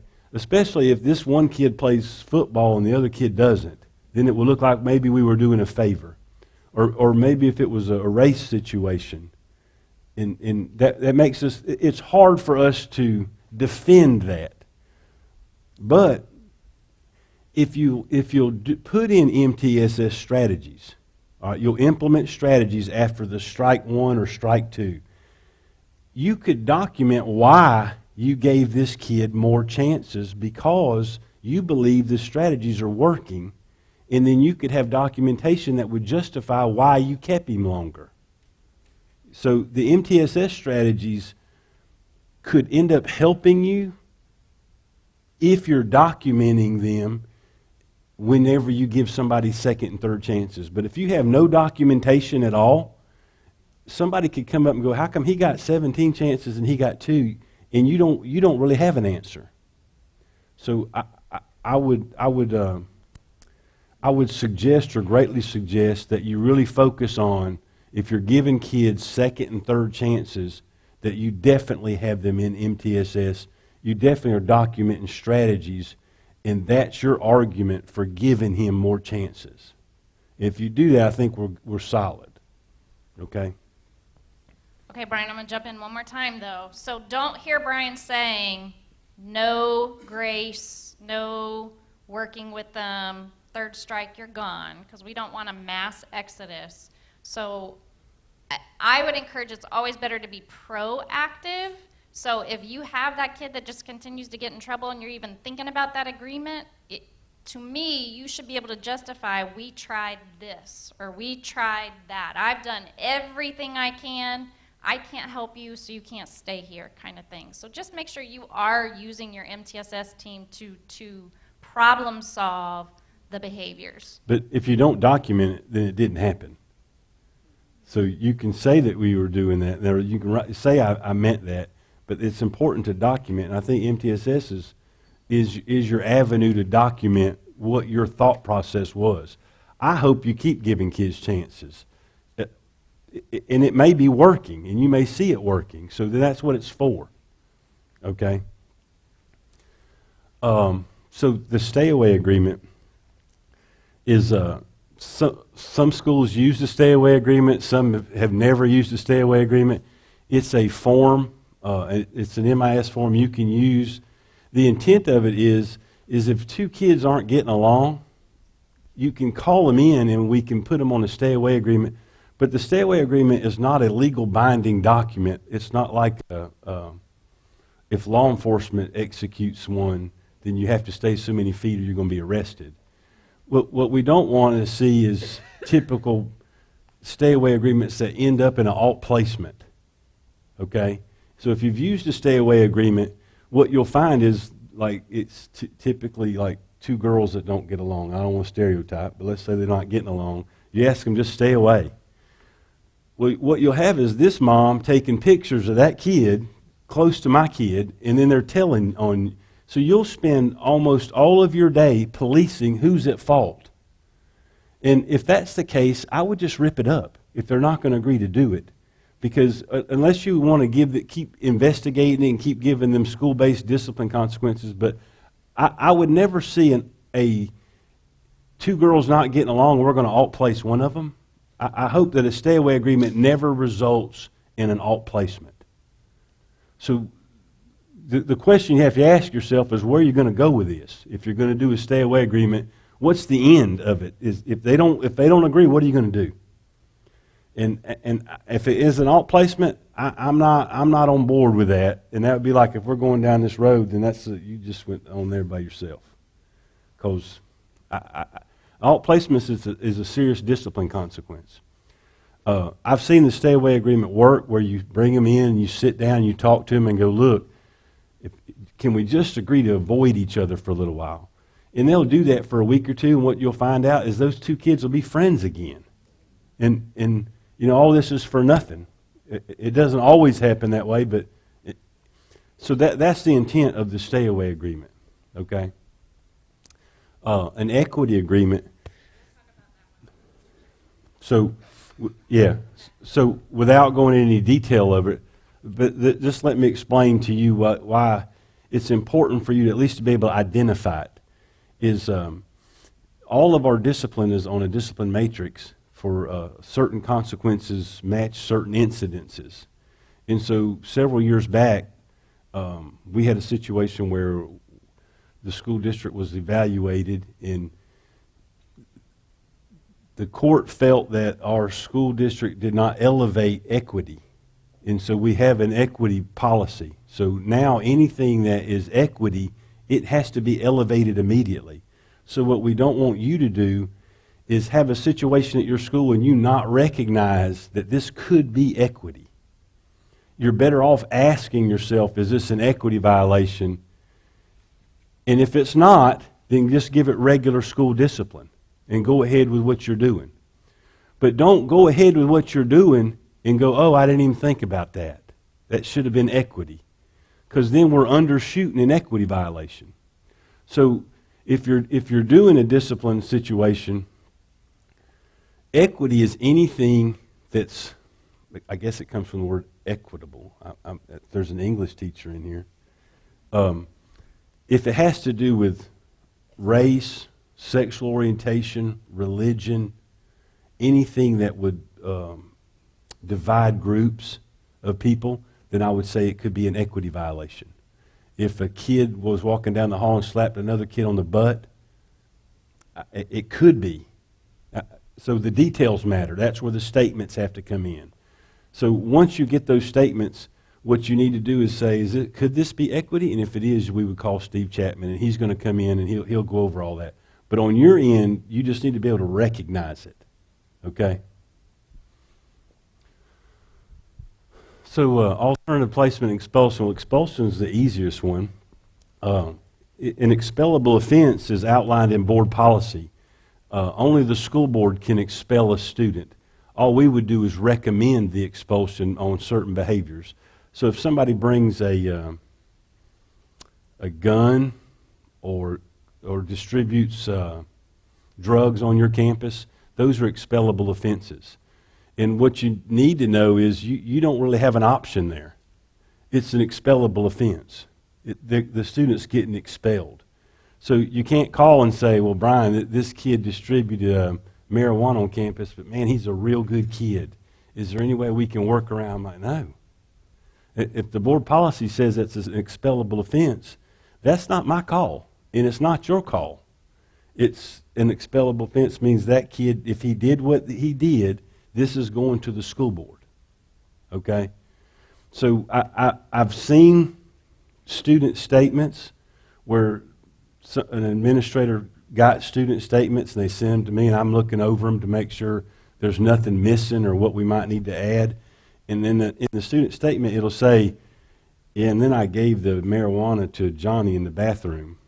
And I'm like, well, this should be an expellable offense. And then the school had not even went down that road with this student. So just understand, an expulsion, you don't have the option.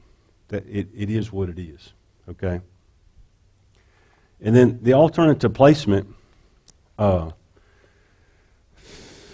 we've done real good over the last few years, not just alt placing for.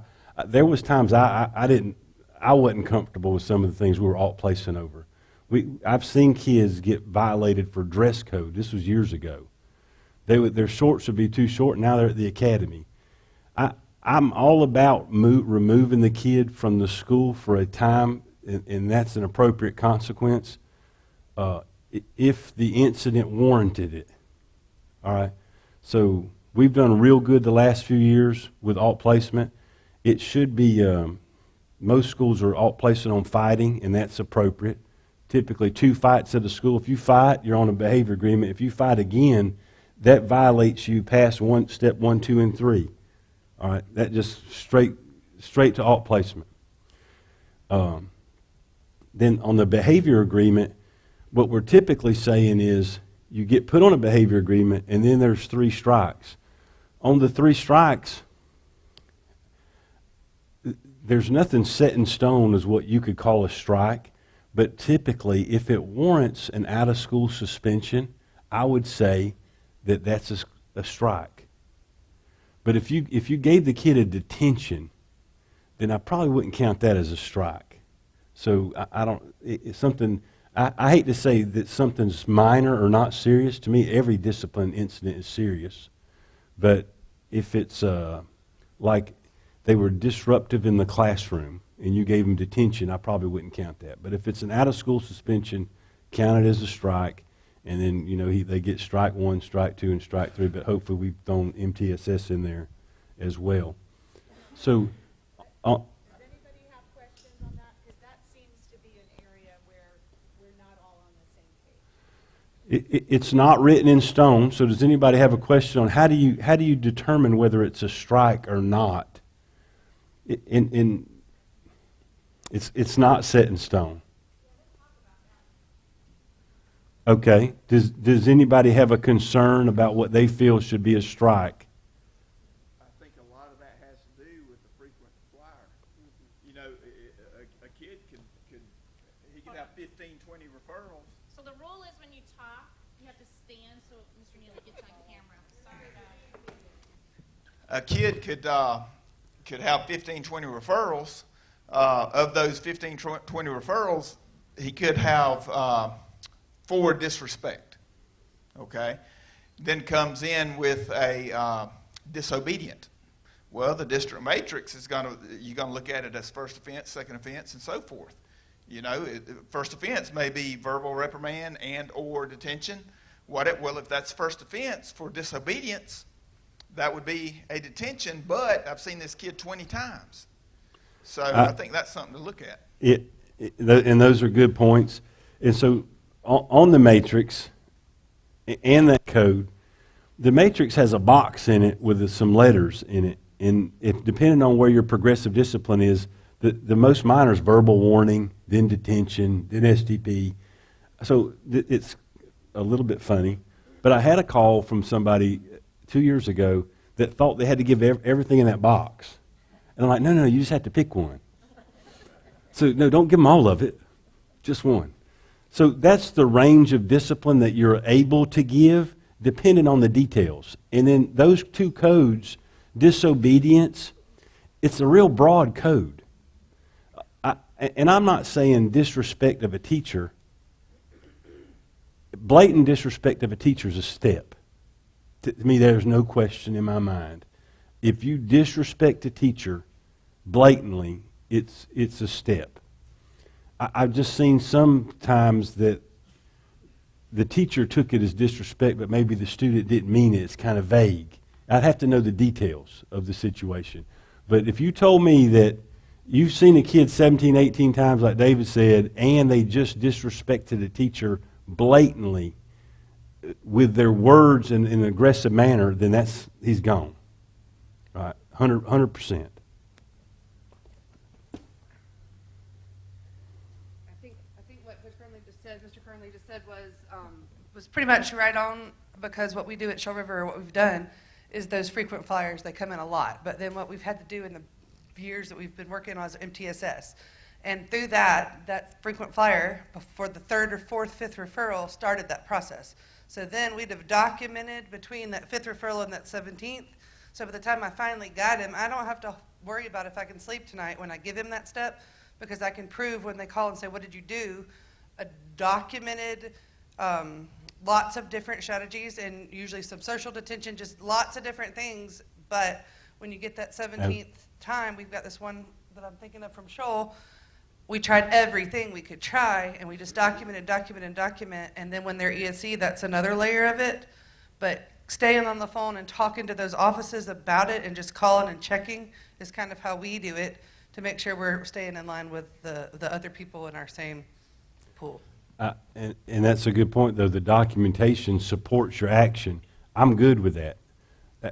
For those that know that if you've called me, I'm trying to support your discipline action.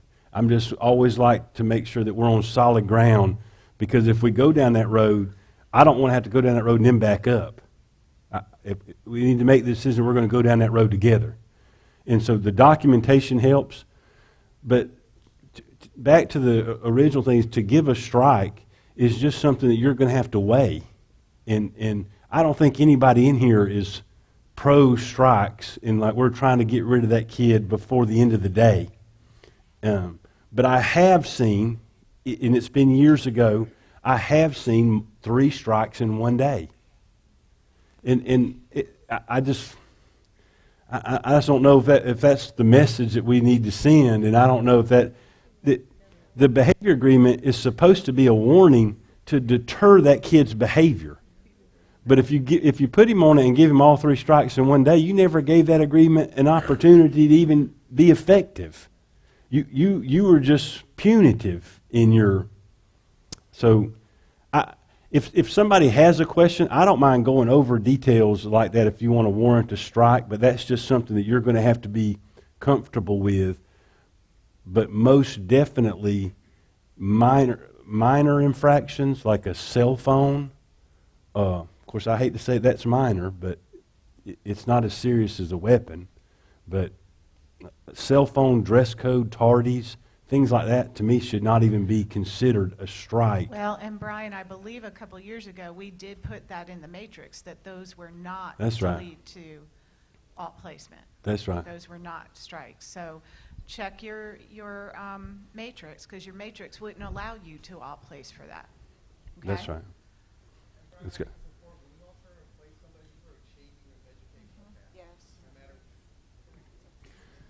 That's right. So Scott says that you're changing their educational path. It's serious. That's what I'm saying. To place someone in serious, and there's behaviors that warrant that type of serious consequence, and there's behaviors that don't. And we just need to make sure that we're on the right path with that, because it is big. Well, and Brian, I know we're elementary, and it's, I forgot the rules.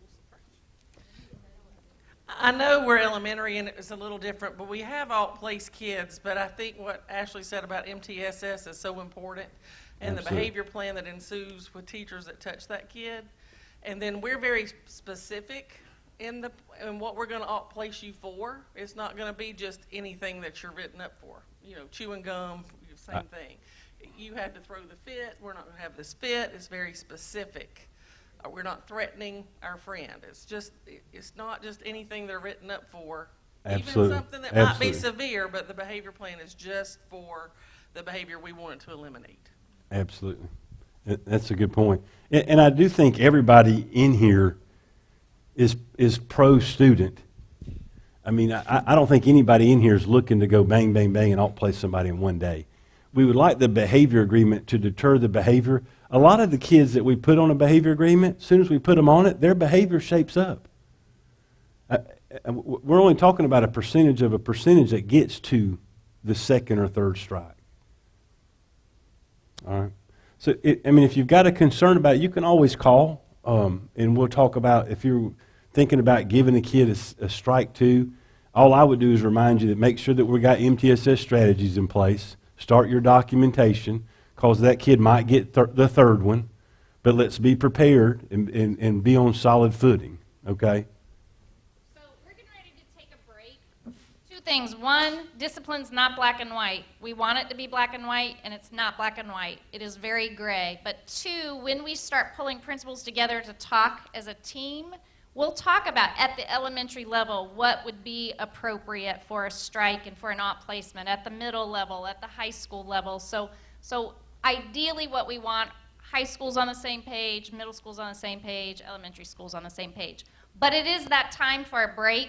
So there are restrooms right out there, and you can talk and enjoy about 10 minutes. We'll come back in about 10 minutes.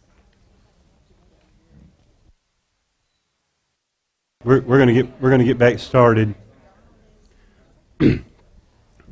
and at any point, if you got a question, you can ask, or even if you have to step out, none of that bothers me. So if you've got to take a phone call or step out, go ahead and do that. So this slide here is on alternative placement, and it's about early reinstatement, early reinstatement as an option. And I've had a couple of conversations with different people at different schools, and all of their responses have been very, very similar. But let me give you a little bit of history about why this conversation came up about early reinstatement in the first place. The goal is we always want to be fair and equitable and give every student the same opportunities. And if you can do that, then that's a pretty good policy. If it's fair and equitable and the consequence matches the incident, that's a good thing. So right now, the way that we have it worded, and we have not changed board policy on this, an alternative placement, it says, may be up to the rest of the semester you're in plus one additional semester. Okay? The rest of the semester you're in plus one full semester. The language for an expulsion says the rest of the school year you're in plus one additional year. So this is like a math quiz. If you got expelled in August, how many months would you be expelled for? Since it's a math question, everybody's like, they're looking at their phone. So you would be expelled for the rest of the school year you're in plus one additional year. You would be expelled for 23 months if you got expelled in August. All right, so an expellable offense is distribution of a controlled substance. So if you've got a THC pen and I hand it to somebody in the bathroom, I just distributed drugs on my campus. That student's getting, if it happened in August, he's getting banged for 23 months. All right. If a kid is expelled in May for the same thing, how many months is he getting expelled for? It'd be 13 months. So it's about half, they both did the same thing. One's getting 23 months, one's getting 13 months.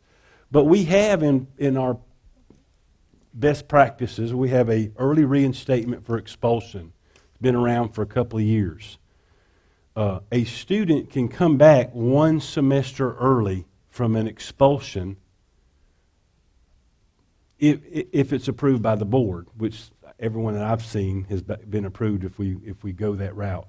So let's say the student who got alternative or expelled from the event in August, they get 23 months, but if they do early reinstatement, how many months would he get? He'd get 5 less months, 6 less months. The guy who's expelled in May, I know this is getting a lot complicated in the math part here, but if he gets expelled in May and he gets early reinstatement, how many months is he getting expelled for? It would be 7. So he distributed drugs, he got early reinstatement, and he's out 7 months. All right, so let's put expulsion aside and let's just look at alternative placement. If a kid fights on your campus twice in September, how many months is he alt-placed? All the way to the next school year, so it'd be about 9, 10 months. We'll say 9. So a fighter's getting 9 months, but the drug distributor's getting 7 because he got early reinstatement. So you can see if we laid it all out, it's not real consistent. The opportunities are not the same. A kid who's got a drug distribution charge, which is a criminal offense, can get less discipline than someone who fought on your campus. And the guy who fought on your campus, he should be gone. He should be alt-placed. I'm not arguing that. But if you compare the consequences, it seems like the drug distributor should get way more than the fighter. But the drug distributor has an early reinstatement, is why his is shortened. And in the time of the year. So what we've done is we've weighed all that. And the reason that we weigh it, and I know I've gotten a lot of feedback from people at different schools, and their answer is, you mean that these kids are going to come back in my school and be bad? And I'm thinking, no, that's not even in the equation. That wasn't even in the discussion as why we're doing what we're doing. What promotes this is being equitable and fair and giving everybody the same opportunity. So the school district as a whole, it gets scrutinized by other organizations like the Office of Civil Rights or the Department of Education. They'll always look and see if you have fair practices. Like one of the things we were being judged on was out-of-school suspension numbers for minority males, ESE males. And we had a high number, so it actually, I think it cost us money because of we're scrutinized to make sure that our discipline is equitable and fair and that we're treating everyone fair. So if you look at our alternative placement and expulsion, the way we do it now, it's a crapshoot. It depends on when you got it, and you could have somebody who violated a behavior agreement get twice the months as someone who sold drugs on your campus because we don't have an early reinstatement for alt placement. So all we've done is took all of the positive things for the early reinstatement and we've put it in the alternative placement and made it very, very consistent. So anyone who's alt placed, they have to do a minimum 90 days. If you're expelled, you've got to do a minimum of 180 days. But either student, whether you're alt placed or expelled, you're going to have that opportunity to have the early reinstatement. All right, so you think about a kid at your school that you've alternatively placed, and you would cringe if they were coming back. That kid, in order to return, is going to have to jump through some hoops. They're called restorative practices. Restorative justice is a movement that's moved across the country, and it's any time that you can put the onus back on the kid to work on his behavior and restore relationships, that's restorative practices. So the student would have to write a letter of apology, get character references, do community service hours. He has to go through counseling. If it's a fighting situation, he'd have to go through anger management counseling. If it's a drug situation, he'd have to go through drug counseling. And then that student is going to have to be passing all of their core subjects and have 0 discipline referrals during their 90-day stay. So how many students do you think that we alternatively place that could meet that threshold? If you've alt placed, last semester as a district we alt placed 69 kids last semester. Of those 69 kids, do you all think that all 69 of them are going to be running back? And if they did, is that a bad thing? They all are passing all their classes. They all had 0 referrals. They all went and got counseling. And they have character references and they've jumped through these hoops. That's not a bad thing if all 69 of them did come back. But we are offering that opportunity to all of them. Everybody's getting the same treatment. So it's probably going to be 1 or 2. We'll see how that goes. And then once that student returns, we have a MIS form for a behavior agreement for students who are returning from an alt placement. And some of the schools do this wrong, so that's why I'm going to preface this. Is if the student is coming back from an alt placement, you don't put them on the 12-month behavior agreement. We have a behavior agreement that's only for returning students from alt placement. It's only for a semester. All right? And on that behavior agreement, it says, after returning from an alt placement, I'm on this behavior agreement, and I can only have minimal referrals.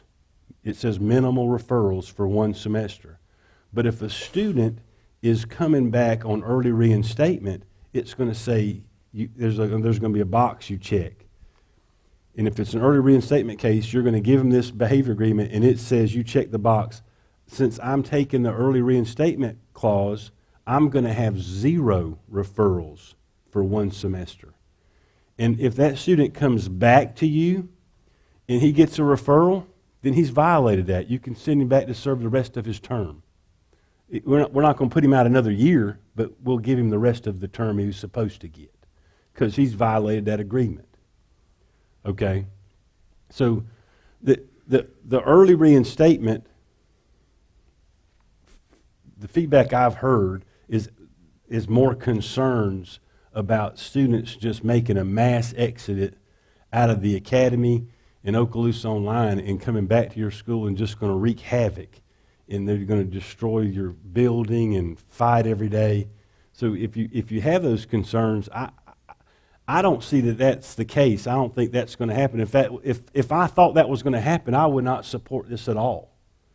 But because it is a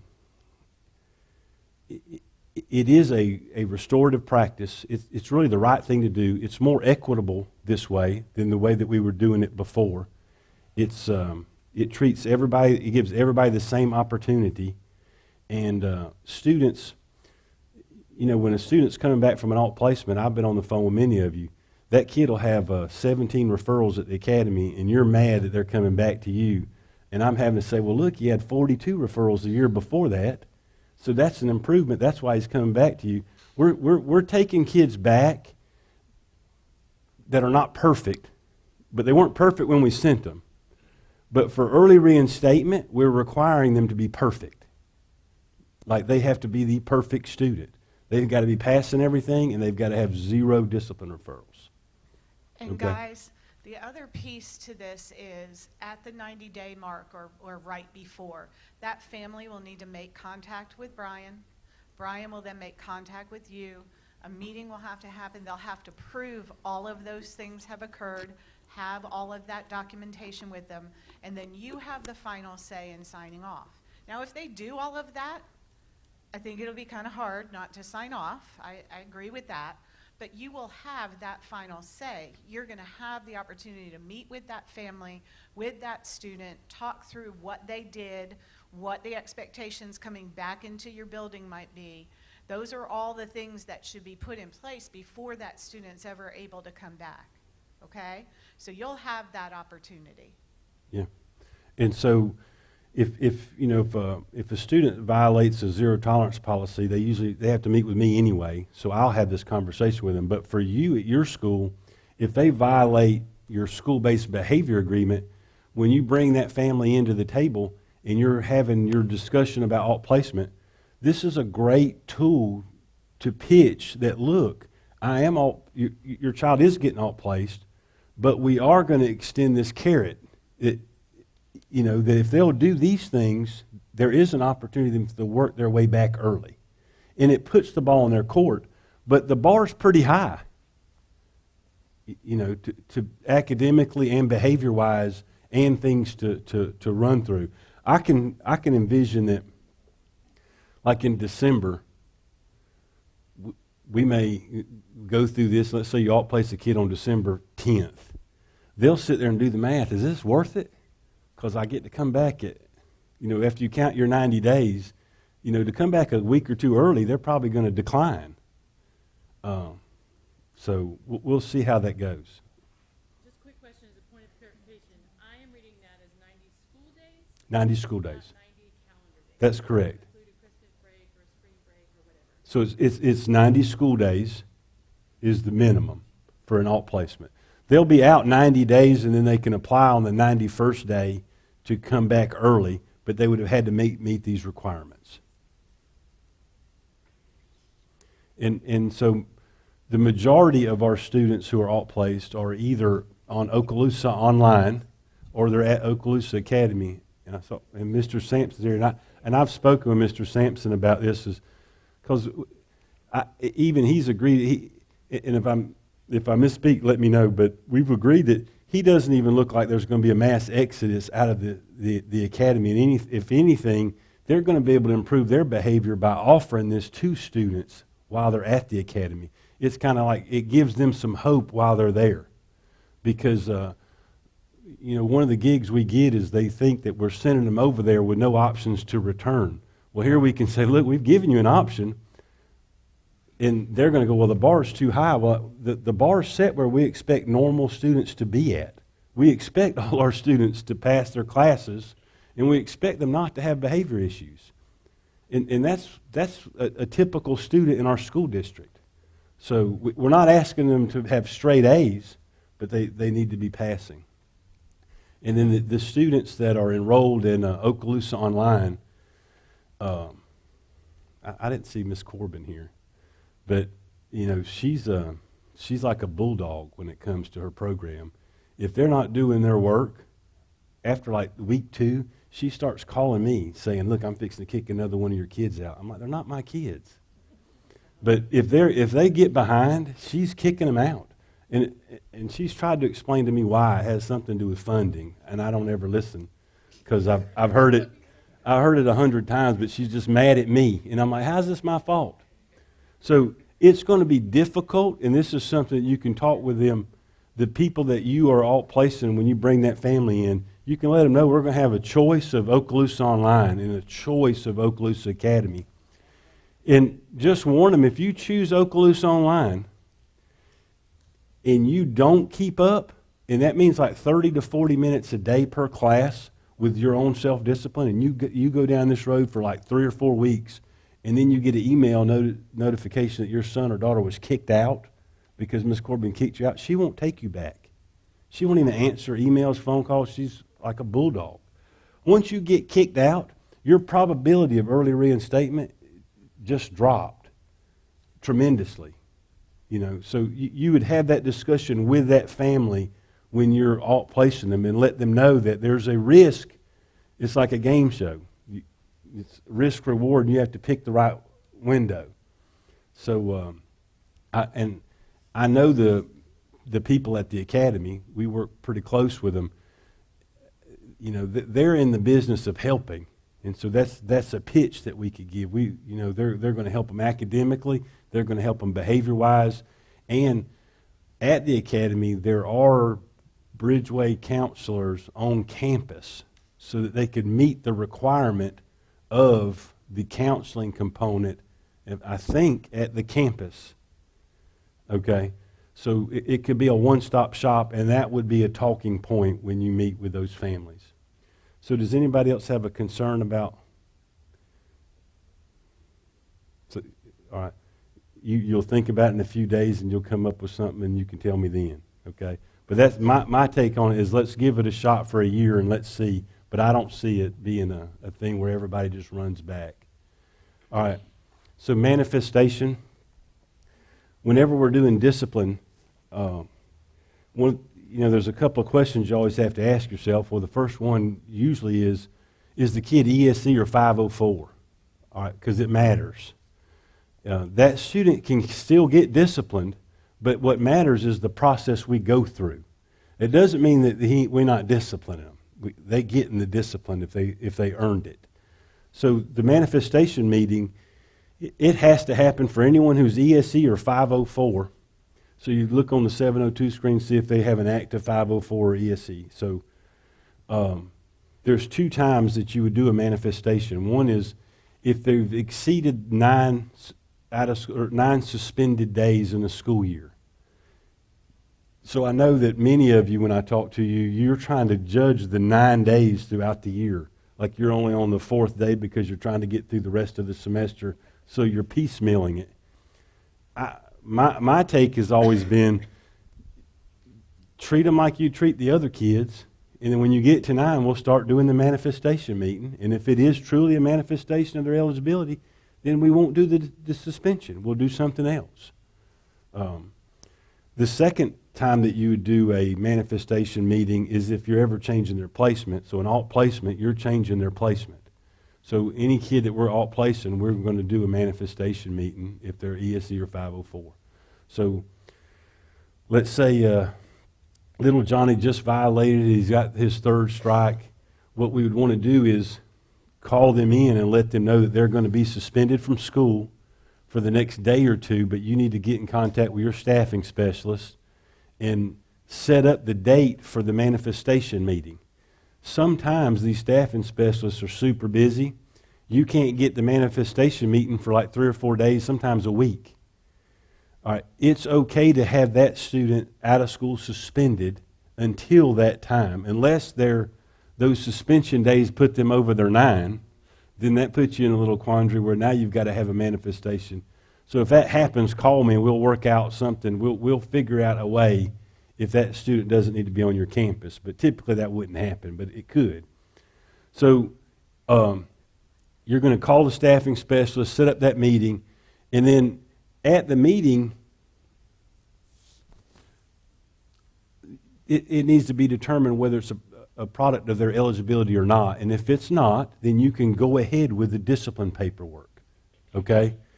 What we see often is the discipline paperwork gets submitted and dated, and then the manifestation meeting comes and gets dated afterwards. Well, that's documentation that we did it backwards.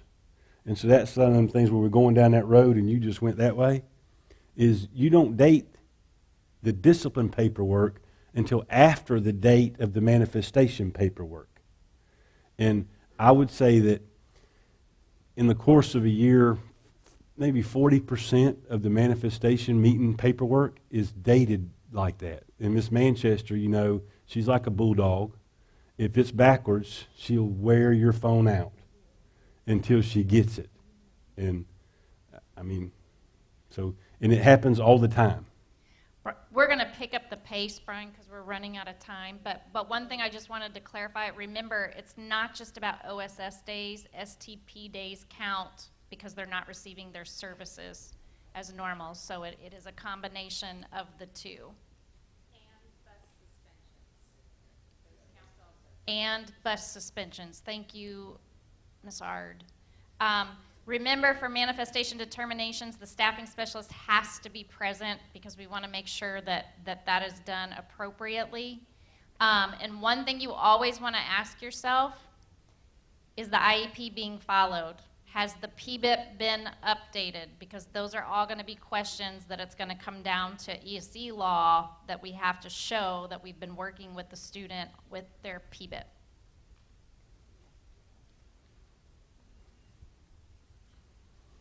All right, so for the discipline matrix, the elementary, middle, and the high, it's all the same. And my point would be is to remember progressive discipline, remember the age of the student, determine if they have an ESE eligibility, and engage as long as you're somewhere in that range. If you got a kid, he has something on him he shouldn't have, and you can go down and find the box, and you can give him the minimal consequence or up to the maximum, but don't go over the maximum. And as long as you're in that range, you're good, okay? And that's basically what the matrix is for, is just to let you know what range you should be thinking about. Should you be thinking about, is this just detentions or is this STP? And those matrix are in section 3 of your binder, and there's a separate matrix for transportation. So make sure if it's a bus referral, you're following that matrix. All right, and so I don't know what the next slide is, but so since we're talking about the bus thing, it does come up that many schools want to suspend someone off the bus for an extended period of time. And we had probably 2 of them this year, but I think the year before we had like 5. And it was little Johnny got 1 day off the bus, and then little Johnny got 2 days off the bus, then little Johnny got up to like 6 days off the bus. So we've been advised by Mr. McGinnis. Mr. McGinnis is a smart man. Jeff McGinnis and Jay McGinnis, both of them are smart. So so that's videoed, Brian. Yeah. So yeah, because they'll both hear about that, and I'll hear about it from them. So if you're going to suspend someone off the bus for an extended period of time, and we've had questions where they would ask, can I suspend them till the rest of the semester or the rest of the year? And that's a lengthy time. And if you do that, you know, if it's an elementary kid, you're probably making it where they're not even going to come to school. But we've still had these talks. And so the advisement is, if you're having any lengthy suspension off the bus, that you notify the parent in a certified letter that explains to them that if there's any further issues, that this may warrant an extended suspension off the bus for the remainder of the semester, and have the parent sign for that letter. And that would be the avenue that we would take for that. One other thing that Mr. Chambers wanted me to pass on to you guys is that when he met with bus drivers, some of the feedback he got is that sometimes they'll write referrals and they feel like nothing's happening, when probably truth is something's happening. So just make sure that you're communicating when you're giving the bus driver their copy back, that you're having that conversation so that they know that you are doing something. All right. So like I mentioned before, there's organizations that they seem to just scrutinize school districts, and the Department of Education is one of them. So they pull our discipline data. So it's called Cessor. So all Cessor codes are pulled. So it's appropriate that anytime we use a Cessor code, we make sure that's the right code. We don't want to over-report or under-report Cessor information. We just want it to be the truth. So I'm not saying cheat, and I would never be for that. I would always be, look, if you had a fight, let's put it as a fight. Okay? If you had arson on your campus, which we've had that, you code it as arson. It is what it is. We're not going to bend it at all. But you have to know their rules. Like if two kids are slapping and hitting each other, and you walk around the corner and you say, hey, y'all stop, and then they stop. But you saw them fighting. And you walk over and neither one of them look injured or need medical attention. So the two criteria for it to be a fight is they don't respond to stopping commands, and then one of them needs medical attention. Well, if you walk around the corner and they stop and nobody, then you can't code that as a fight, even though that's a fight.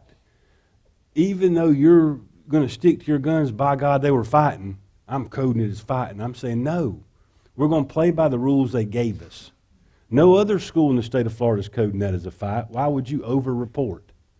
So it's important to know the Cessor codes and know what the definitions of each code is. That way you code everything correctly. And the importance is just know if you're putting in Cessor codes at your school, that's going to show up on a website somewhere ranking your school as far as safety. And so it's important. So if someone's miscoding something, you're going to hear about it a year or two later when your school's evaluated for something because they're using that data. So the person entering your Cessor codes needs to know what they're doing. Like if a kid brings a fingernail clipper thing and it has a little 1-inch knife thing on it, we're not coding that as a weapon if they didn't warrant it as a weapon. So we would not want to miscode that because that makes your school look worse than what it is, and it's not required for you to code that way. And then any time that you use a Cessor code, there's about 4 or 5 questions you always have to ask yourself. One is, did law enforcement get involved? And should law enforcement be involved? Because in a lot of cases, law enforcement doesn't even need to be there. I mean, it's nice to have them there, and I'm all about the resource officer, but we don't want to include them when we don't have to, because that's just putting an excessive burden on that child anyway. We're not trying to cause him more grief unless he earned it. Then you have to ask yourself, was a weapon involved? So Cessor always wants to know, was there a weapon? Was there law enforcement? And then make sure that we use the appropriate code. So a couple of years ago, we had Julie Collins come in from DOE, and she gave us a little Cessor thing. They're updating these Cessor posters. The update will be in September. So probably right after September, everybody will have a nice little brand new poster because they changed some of the definitions. But in your notebook, there's a Cessor thing, yeah. So there's a Cessor thing with the codes, but then there's the Cessor definitions, like what arson is, what a fight is. All right, Ms. Manchester went in and typed in all the updates, so that is legit. That's the definitions going forward for 21-22 school year. As we got those changes in another format, and so she typed them up for you. I think it's in your notebook. Okay. Yeah. It's like with different colored lettering. Yeah. Then that's it. All right. So I'm going to walk y'all through some scenarios.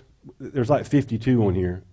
You're welcome to create your own login information on their webpage, and you can take all 52 of them if you don't have anything better to do with your time over the summer. You can.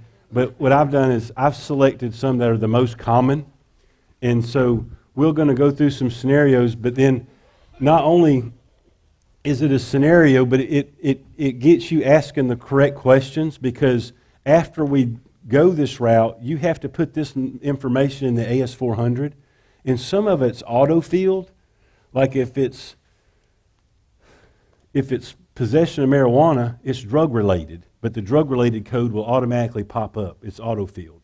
But some of them are not auto-filled, so you need to make sure that you know what information you should be entering. So go to the sixth one. So I randomly selected some common ones. We'll skip around. One of them is like if you find a dead body in the parking lot, and there's a code for that. We're going to skip that. So this says, you notice a boy stumbling as he walks down the hall. As you get near him, you can smell alcohol. If you ask the boy if he's been drinking, he denies it. So he has nothing on him, but he's stumbling and acting incoherent. And so somebody has either brought him to your office or you went and got him. All right. So you smell alcohol. So the first question is this assessor code? Or is it not assessor code? So he could have a 504, which has a medical condition. But so back earlier when we said that you can only discipline what you can prove, and we can only prove stuff with the statements, you don't know why he's stumbling. And unless you can get him to write that he drank a fifth of whatever, then you don't have anything. So if you don't have anything, this is not assessor. So what you do is you'd mark no, and this would go nowhere. But you can only discipline what you can prove, even though you know this kid, and it's making you mad. I know he's been drinking alcohol. You got to let it go. All right. So for this one, it would be a no. All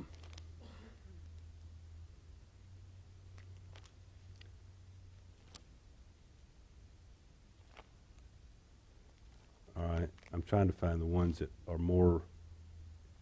So go to 13.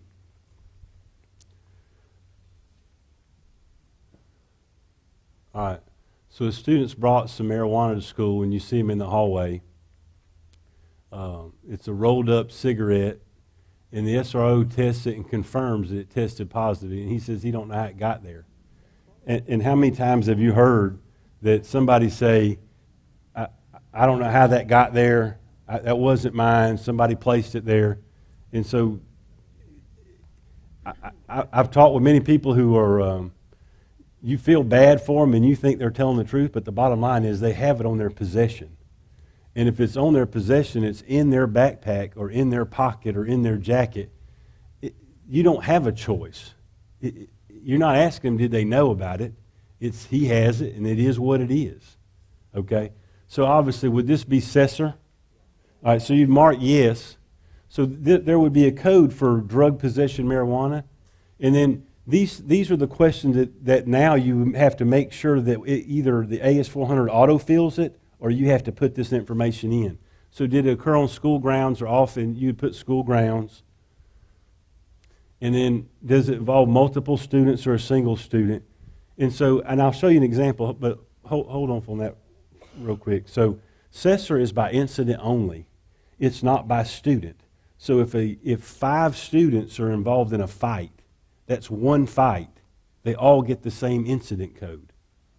If 3 students are involved in a drug incident in the bathroom, that's one drug incident.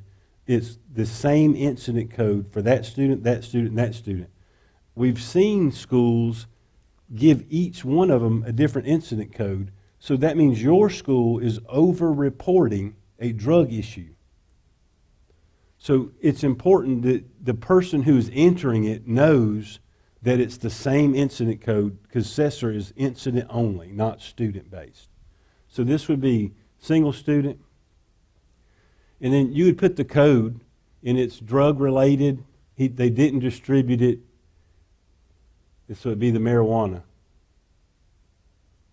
Yeah. It's got to be that one. Oh, no, it wouldn't be. So, yeah, you'd scroll down. It's below that. Yeah. It's possession.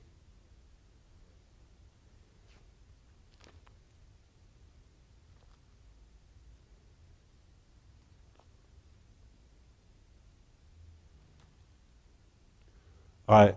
and then this would be drug related, and you would have to put that, you have to enter that. If you don't enter it, then you're under reporting. But it does ask what the relation would be. And then if there's a weapon, you'd put Z. There was no weapon.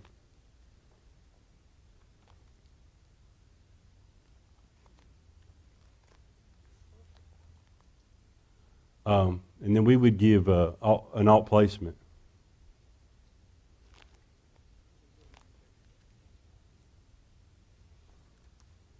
Okay. And then we would report that to law enforcement because it's an illegal substance. All right. So go back up to the top and do 24.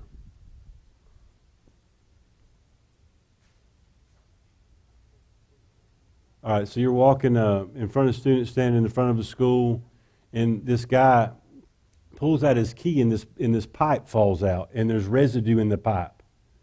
All right, this is pretty common. I mean, especially at the high school level, there's been many times that we've seen residue in a pipe. What's this? The student appears nervous, mumbles out something. He says it belongs to a friend. You give the pipe to the resource officer. Later in the day, they said that it's a common drug pipe for smoking marijuana, but there's no drug residue in the pipe.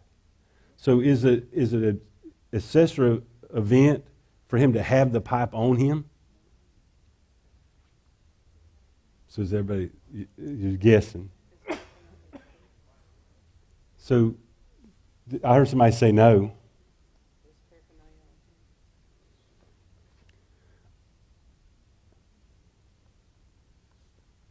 It.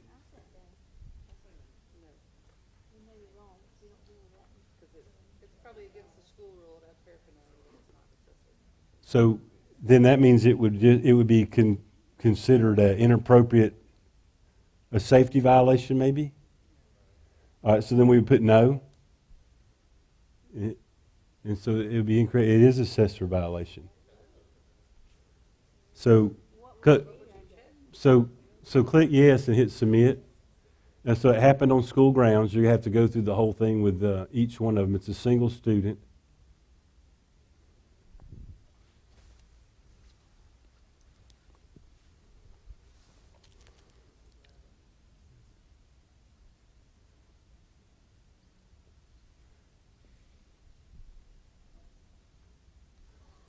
And so it's drug related, but what you would do here is you could put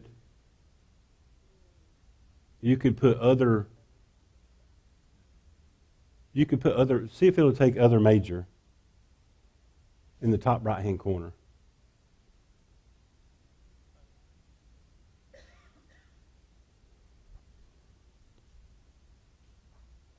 All right, and then here, this is what they're wanting. It is drug related, and so you have to put that component in, even though the original code is broad, but assessor is wanting to know, was it drug related, and so you put the drug. Well, that can't be right.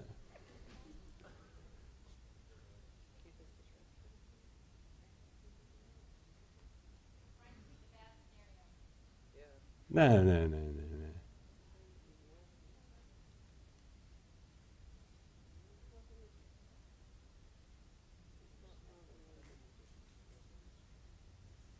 Oh, so there must be one that.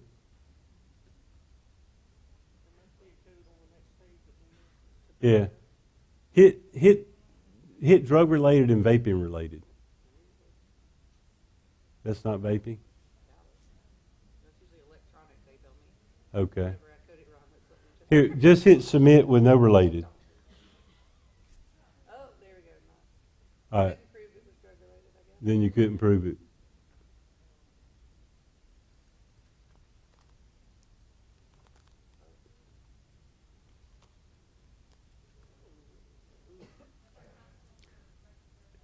So it would be in-school suspension.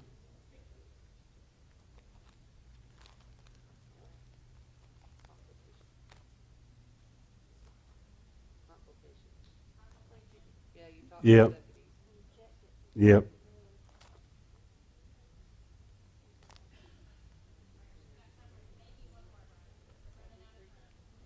Okay. Well, so, All right, only because I don't know what the other slides are. Do we have something on that shake policy? Is there a slide on that? And is there a slide on bullying? Then I can just do the slide.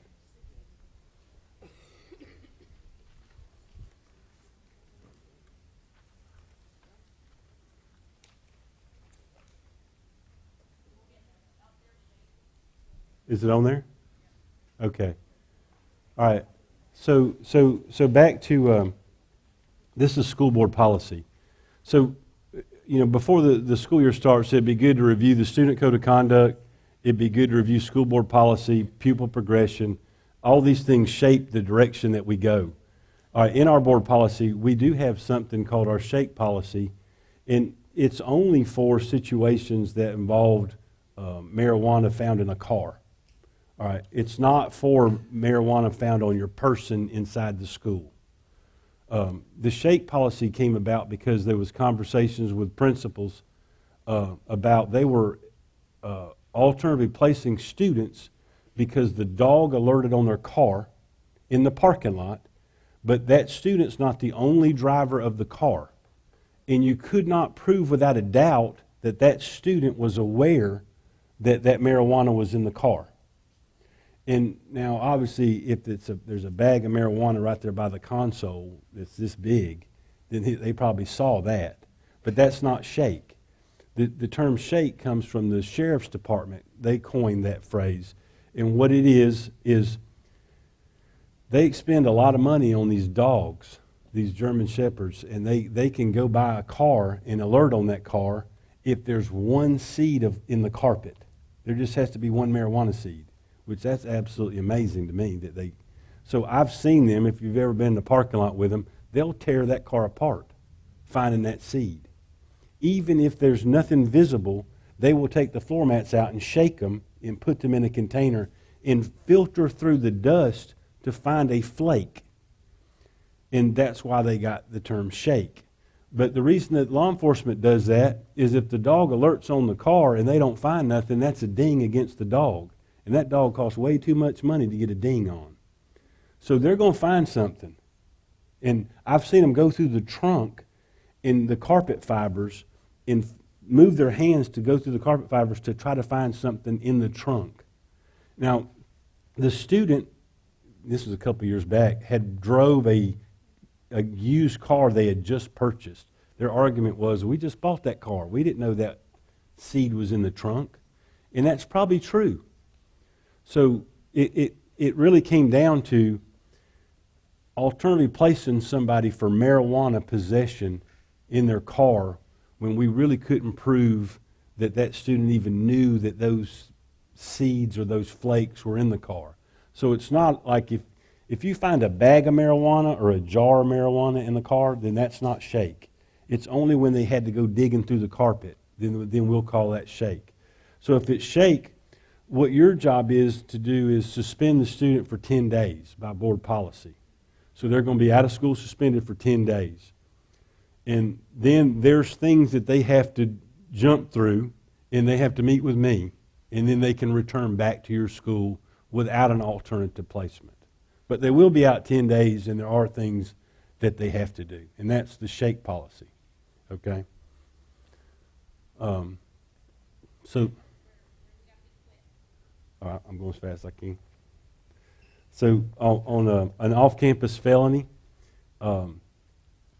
if a student commits a felony on the weekend or after school hours, we have a board policy that allows you as the principal or administrator to review that delinquency petition, and you are able to remove that student from campus until those charges are resolved or reduced. All right, but you do not have to remove the student, you just can. So like if a student stole a bicycle and the bicycle is worth more than $300, that student committed a felony. But you probably have that student on your campus because he just stole a bicycle. Even though it's a felony, that's a choice that you could make, okay? If the felony is gun-related, we don't take them back at all typically. I don't know of a principal that has taken a student that has a felony gun charge active on their campus. I've not So I don't think we're going to start with that. But typically, if it's that serious in nature or involves drugs, most principals say no. Okay?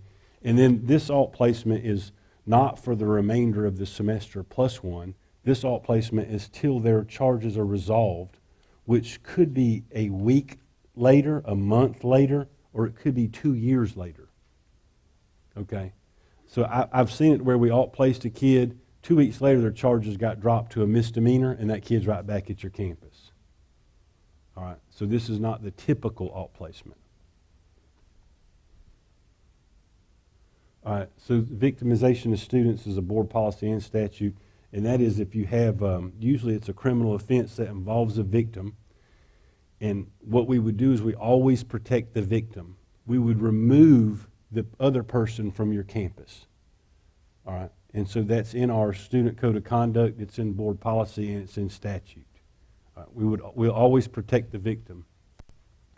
All right, so this tobacco course, this is new. And it's a restorative practice. This past year is the first year we've done this. And what it is another school district in the state of Florida created this course in this website, and they made it free for everybody. And so all we have to do is just sign up. I've taken the course. It takes about 2 to 2.5 hours to take. And what we're doing is a first offense vape or first offense nicotine or first offense tobacco. We offer the course because by board policy, it's a 3-day out-of-school suspension or a 3-day suspension. You could mix it with SDP or out-of-school suspension. If you take the vape course, you can take 2 of the days off, and you just have 1 day of suspension. So we've given this course to the elementary students, but you just have to understand that if a 4th or 5th grader can read it, I don't mind them taking the course, but the parent would have to agree. But it's geared for middle school, but we've had 9th and 10th graders take this course. All right.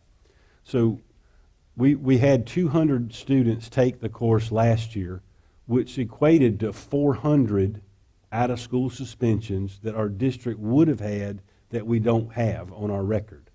So we dropped our out-of-school suspensions from a typical year by 400 by offering the course. Okay, and we had 2 people decline the course last year. They just took their 3 days. Can they do the course in STP? If you have that option, the thing about the course is you have to email that county and ask the permission to have that person have login information. It takes them a couple of hours. So it's not like it's readily available. It may take a day to get set up. And then, so the bullying and harassment, the paperwork has not changed for bullying and harassment. Just know that not all bullying investigations or or they don't result as a bully, because the criteria that you have to meet to be a bully is it has to be from the same source over an extended period of time over and over and over again. But even if you don't have bullying, you do have harassment.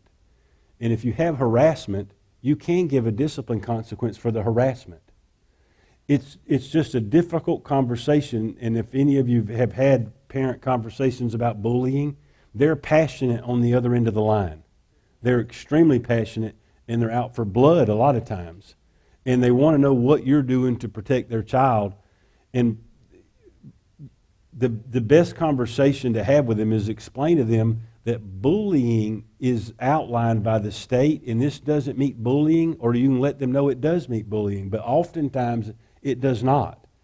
But let them know that it does meet harassment, and if you can prove a harassment situation by student statements, give the kid a day of STP for harassment, and then log the harassment incident as a part of a potential bully investigation down the road.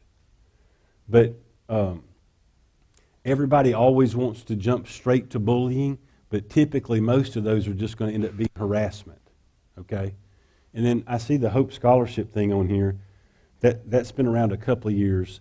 And if you have a conversation with the parent, and those of you that have had this, you know what I'm talking about. The parent is not happy because of the bullying, and they think these kids are picking on them, they want you to remove those kids. And so the Hope Scholarship means that you can move your kid to another school if you feel like your child's been victimized in any way. You can tell that parent, you can move your kid, but you can imagine this mom's mad and you're telling them to move their kid. All you're going to do is get her madder at you. So it takes some tact to offer the Hope Scholarship, but always offer it if somebody feels like they're involved in a harassment or bullying situation. Always at least offer it and let them know that they always can move their child to another school through controlled open enrollment that's not at capacity, but they would be responsible for transportation. Okay? All right, hazing is an initiation thing. We have had hazing in our district before. It doesn't come up often, but if we do have hazing, it is assessor code and it has to be used appropriately. But it's misbehavior that's some sort of an initiation to a group, like a football team, baseball team, or cheerlead or something like that, where the behavior is inappropriate, but someone was required to do it through an initiation thing, okay? So just be aware of that. And dating violence is another issue that when you're dealing with something and you've got a boyfriend or a girlfriend, or I guess it could be either or both. If you've got two people that are dating, we'll leave it at that, and if they're fighting, you can't overlook the fact that there is a law out there for dating violence. It's almost like a domestic dispute at that point. Okay, so just be aware that there is something, and if you have that situation, we can look up the details, okay? It's also required by law, and that's one of the things we cover through Sweet 360. Yeah. So, and I heard Sheila mention this dress code is a 4-letter word. I don't know why she would want to talk about it, but dress code is something that at the beginning of the year, if you'll be proactive with dress code, you can nip a lot of it in the bud right when school starts. Is go ahead and let them know what's appropriate, what's not appropriate, and get that. And then you may have to battle that demon for 3 or 4 days when school starts, but then you can get through the school year. What's bad is when I get a phone call and this girl or boy has wore this shirt or shorts 6 times already, and we're into November, and it's the end of the day, and they finally get turned in. And then that's one of them things like, we're not on the same road no more. You went off a long time ago. But if we'll be consistent and be proactive right here at the beginning of the school year, you can minimize your dress code issues for the school year if you'll take care of it within the first week. The big piece here, Brian, is that they need to pull a committee together. It needs to be approved by your SAC, your dress code. So we sat down as a district a few years ago and tried to get everybody on the exact same page, and that was never going to happen. Just wasn't going to happen. So what we landed on was that every school needed to have their dress code policy approved by their SAC. Having some of those folks, I know one school had a parent who happened to be the most vocal, who wore me out, wore Mr. Chambers out, wore the school board out, and they put them on the committee. So next year they don't wear anybody out because they had a voice. So think about that. If they're on SAC, if they're not on SAC and you know that this person, the dress code's a big deal to this person, invite them to come to the SAC meeting so that they can have a voice. But make sure that you have put your dress code together and that your SAC has approved it and everybody's on board with it. At the high schools, some of the high schools have actually had students on this so that students' voices are heard. You know, what can you actually purchase out in the community nowadays that doesn't have a hole in the leg? I don't know. I mean, I know that's a big deal. So those are things to think about. Can it be purchased? What we're asking, are we asking for the appropriate dress code that is appropriate for our grade level that parents can actually go out and purchase? So that's really important, that it's approved by your SAC. Then that's what you have to rely on. So it follows school board policy, but school board policy is pretty broad, then you make yours, and your SAC has approved it. That's what you have to rely on, okay?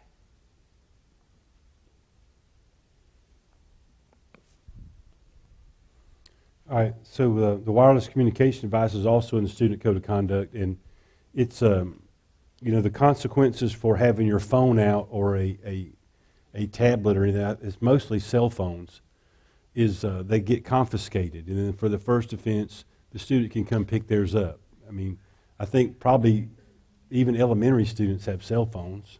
I would think, yeah, everybody's got them. So we had a situation, and I get it. The policy says to do this, and if the policy's written, there's nothing better than following a written policy. That takes the monkey off your back. You should follow the policy as it's written.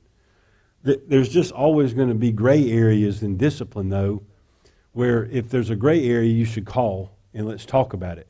So we had a situation where a student had their phone taken up, but the dad's concern was that the girl needed the phone after school for safety reasons. So if you're saying safety reasons, it's not worth arguing over. We would want that student to have the phone after school. But our dilemma is that student still should have a consequence for having their phone out. So we're not going to skip the consequence. If you violated the rule, you're getting the consequence. But if they're going to call safety, like let's say it's a Friday and the dad can't come and pick the phone up, so you're going to keep the phone over the weekend, but the girl's going to someone else's house and they need it for safety reasons. I get it. I don't have a problem. We're not going to fight that fight. We're going to give them their phone. But when they come back, let's talk about a different consequence. Let's talk about, like, the next 3 or 4 days that they're in school, they have to turn their phone in the morning, and you keep it during the school day and give it to them after the school day so she doesn't have it. But there'll be a consequence. Even if that consequence is, I'll give you your phone, but you're going to serve a day of STP. Or, we're not going to omit the consequence, okay? So we're not backing off on that. But on this cell phone thing, it's just an example that even though we put something in writing, it's nice to have it in writing for you guys because you can just always resort to the policy. But just understand that if someone pulls the safety card, we may have to talk about something. And that's the cell phone, we would do that. Okay, we would give them the phone, we'd give them another consequence. All right, so search and seizure, if you've got somebody on your campus and a student and you have probable cause, you can search the student.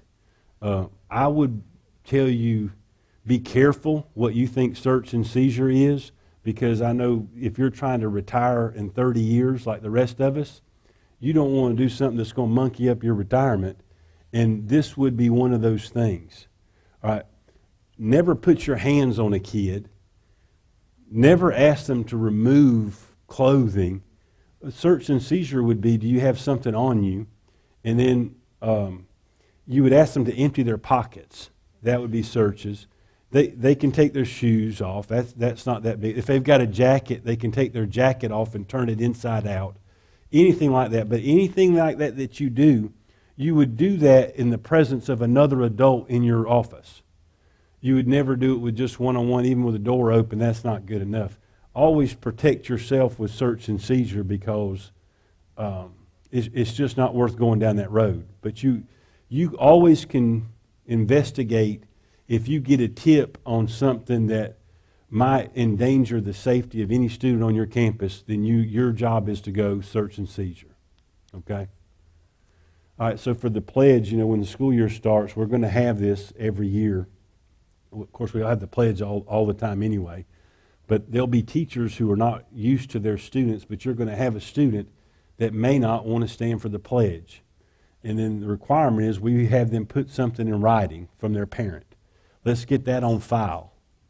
All right, once they get that on file, that student can sit quietly while the pledge is going on.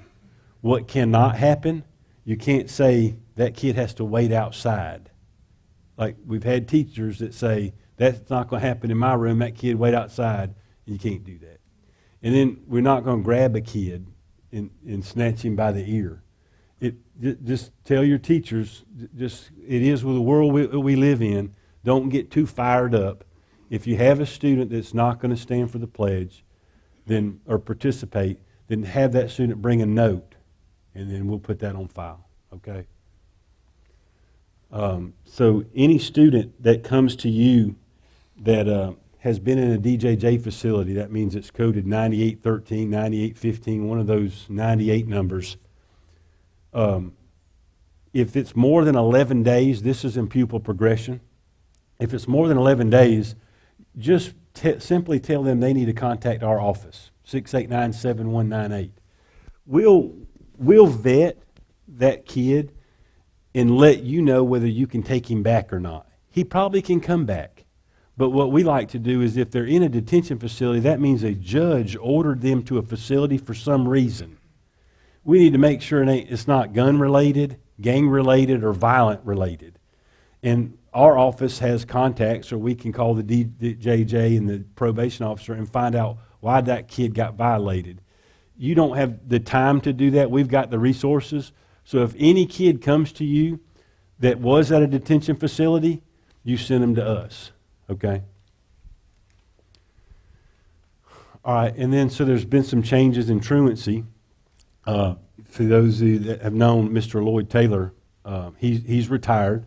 And for those that didn't know Lloyd started in 1969, which to me he deserves the Lifetime Achievement Award. I was 1 year old when he started at Pryor, and he's just now retiring. So Lloyd was the truant officer on the south end, and so now we have a replacement for Lloyd's truant position is going to be Mr. Ron Panucci, so he'll be working in our office. So if your school is on the south end and you had Lloyd, which we'll send out a list of schools, Ron will be your contact for all truancy issues. Patrick will still be the contact for the north end, and we'll send out those lists of schools. And then, because I could monkey this Well, up. in section 8, you have the list. So the one that is to be determined, that's Mr. Panucci. And then Patrick has the other ones. And then, so Mr. Panucci, stand up so everybody sees you. Mr. Patrick, stand up and wave. And then we have another new person that we've been able to add to the team, Miss Erica Peterson.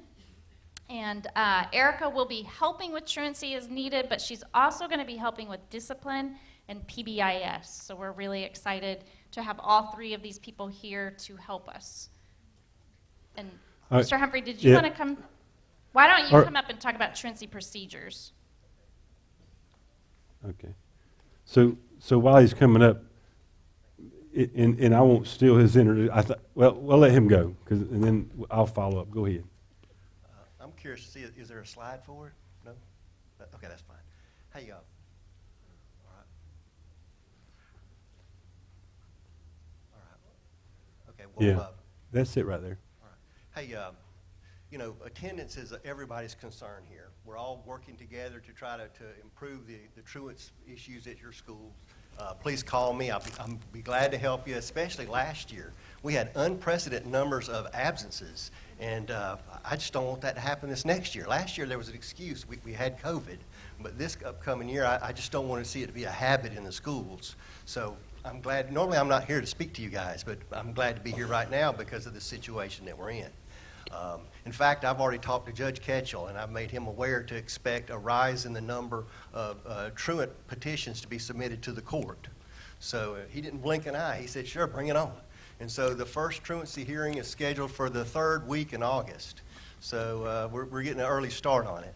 And so anyway, we're very concerned about what could happen this year, and we want to be on top of it. And so in your binder, in the truancy section, I've listed the truancy law is listed there. And it mentions, the school age of compulsory attendance, but it doesn't tell you what the age is. It's between the ages of 6 and 16, and Brian has told you that earlier already. Is the students within this age group is where the court has the most leverage because of the language written in the law. And we have the most standards that we can follow to kind of guide this process. Right? In fact, when you do read that law, you'll notice, because you're disciplinarians, you're used to progressive discipline. When you read the law, it's written in a progressive manner. And because the framers of the law recognize that truancy oftentimes can't be fixed very quickly. It's going to take some intervention and time and a process for it to improve. And plus, on that, also in that section, I have listed there an excerpt of the pupil progression plan that shows what the schools are going to do to improve the truant situations at your school. And it matches nicely with the law, and it's progressive. And then also in there, I've listed some strategies that you could use for MTSS. And those strategies are basically points you could consider to counsel the family with, just, topics of discussion with the parents. Like a lot of times I find out the parent will tell me, the child left a bunch of notes in the book bag for the last week and they weren't used. Well, that's a point to counsel the parent right there to talk about, you may need to check the book bag more frequently. And then that could lead into a discussion about school policy and the 5 days grace period to turn in a note, and just anything to get the parent in compliance with attendance rules. And also talking with the parent, you might find out that, they need some help with their evening and morning routine. And so you could offer some advice there, get your clothes out in the evening, bathe in the evening so the time goes by faster, more efficient in the morning, you get out the door to the bus. So I put a list of things in there. Also, at the very bottom, I don't know how detailed y'all want me to go, but at the very bottom of that particular page in your binder, I mentioned the attendance expectation agreement. This is a great tool to use after the child has reached 15 total absences in a semester. Once you get to that point, it's like a golden number now, because every absence after 15 can be labeled unexcused. Right? Now, if you're going to use the attendance expectation agreement, it's not for everybody. Because if you're reading it and taking it at face value, all you're doing is listing off negative consequences for unmitigated truant behavior. And it can come across as you're threatening the parent. And I would think as a school district, we want to try to support the families and try to encourage them to get along in the right direction. Now, there are families or parents you're probably going to have to threaten. That's the only way they're going to listen. But if you can talk to them in such a way to show the urgency of this, we need to get you into our office right now. We've reached that milestone of 15 absences, and there's a train wreck about to happen, and we need to avoid it. If somehow you can express a sense of urgency to them that there's a problem and we need to fix it. That could be a good tool to use. But again, it's not for everybody. You probably have to be a good salesperson to make that one work. All right. And then there's another document in that form, and I'm sorry I don't have it with me, but it's a truancy referral form. I like this form because it's going to list strategies in there, interventions that the school has taken, and I take this copy and I give it to the judge, and the judge gives the judge talking points. The judge will say, well, the school's done this, this, and this, and then turn to the parent and says, what have you been doing? So I like it. It helps give the judge some leverage, some of the backstory of what's been going on. Now, just prior to receiving this form, I've already conducted some investigation into the truant matters, and with that, I'll talk to the STP monitor, and I'll talk to the front office secretary. I'll certainly talk to the administrator over truancy, and I try to get a whole story of what's going on. Even teachers will sometimes email me just to give me the backstory and show some of their concerns. But at the end of the day, we don't file a petition until the administrator fills out that form and sends it to me, emails it, because it shows the strategies that school is doing to try to prevent truant behavior, and I can share that with the judge. Now, I also do copy the communication log in PAWS, and I bring that with me because it shows a variety of stakeholders and a variety of their interventions that they've tried. I'm trying to bring anything I can to show the judge that the school district, we have done everything we can to try to help. So okay. That's kind of, let me list some strategies that you might want to put on the truancy referral form. Of course, you could put a parent conference. If you did the expectation agreement, you could write that on there. Now, the attendance expectation agreement, it doesn't have consequences like that document that you're familiar with. You're familiar with the behavior plan. 3 strikes and you're out. Well, with this one, all you're doing is simply notifying the parent of the consequences that can come with truant behavior. So, and then you can list on there also phone calls that you have made. I would like it if you could put the phone number, because when I get that document, the first thing I'm going to do is call the parent. I'm going to tell them that a petition is pending. I'm not calling them to give them one last chance. I'm telling them that a petition has been filed, but with the hopes that they will bring their child back to school so they can have an improving record to show when they finally get to see the judge. It could be 30 days later before they see the judge. So anyway, Okay.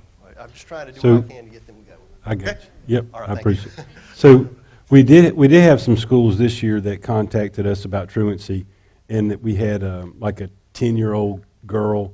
She had 17 unexcused absences, and we couldn't take that to the judge because nobody had called the school.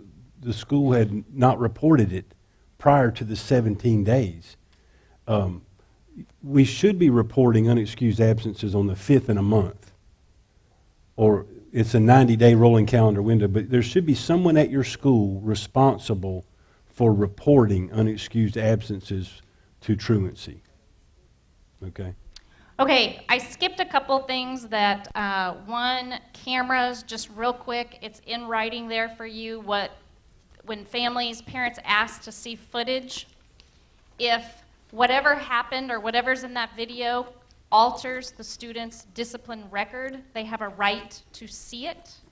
If there are other students on it whose discipline record too is being altered, then we do our best to redact that other student, but that doesn't always happen. But the bottom line is they can't have a copy and they can't record it if other students are on it. Okay? Sharing of information, law enforcement, there's a memorandum of understanding with law enforcement and DJJ. We can share information. Just remember, when you're talking about discipline to a parent and they want to know what happened to the other kid, you cannot share that information. Ever. Don't. All right. Last, but certainly not least, probably one of the most important things we're going to talk about today, because this is the one Mr.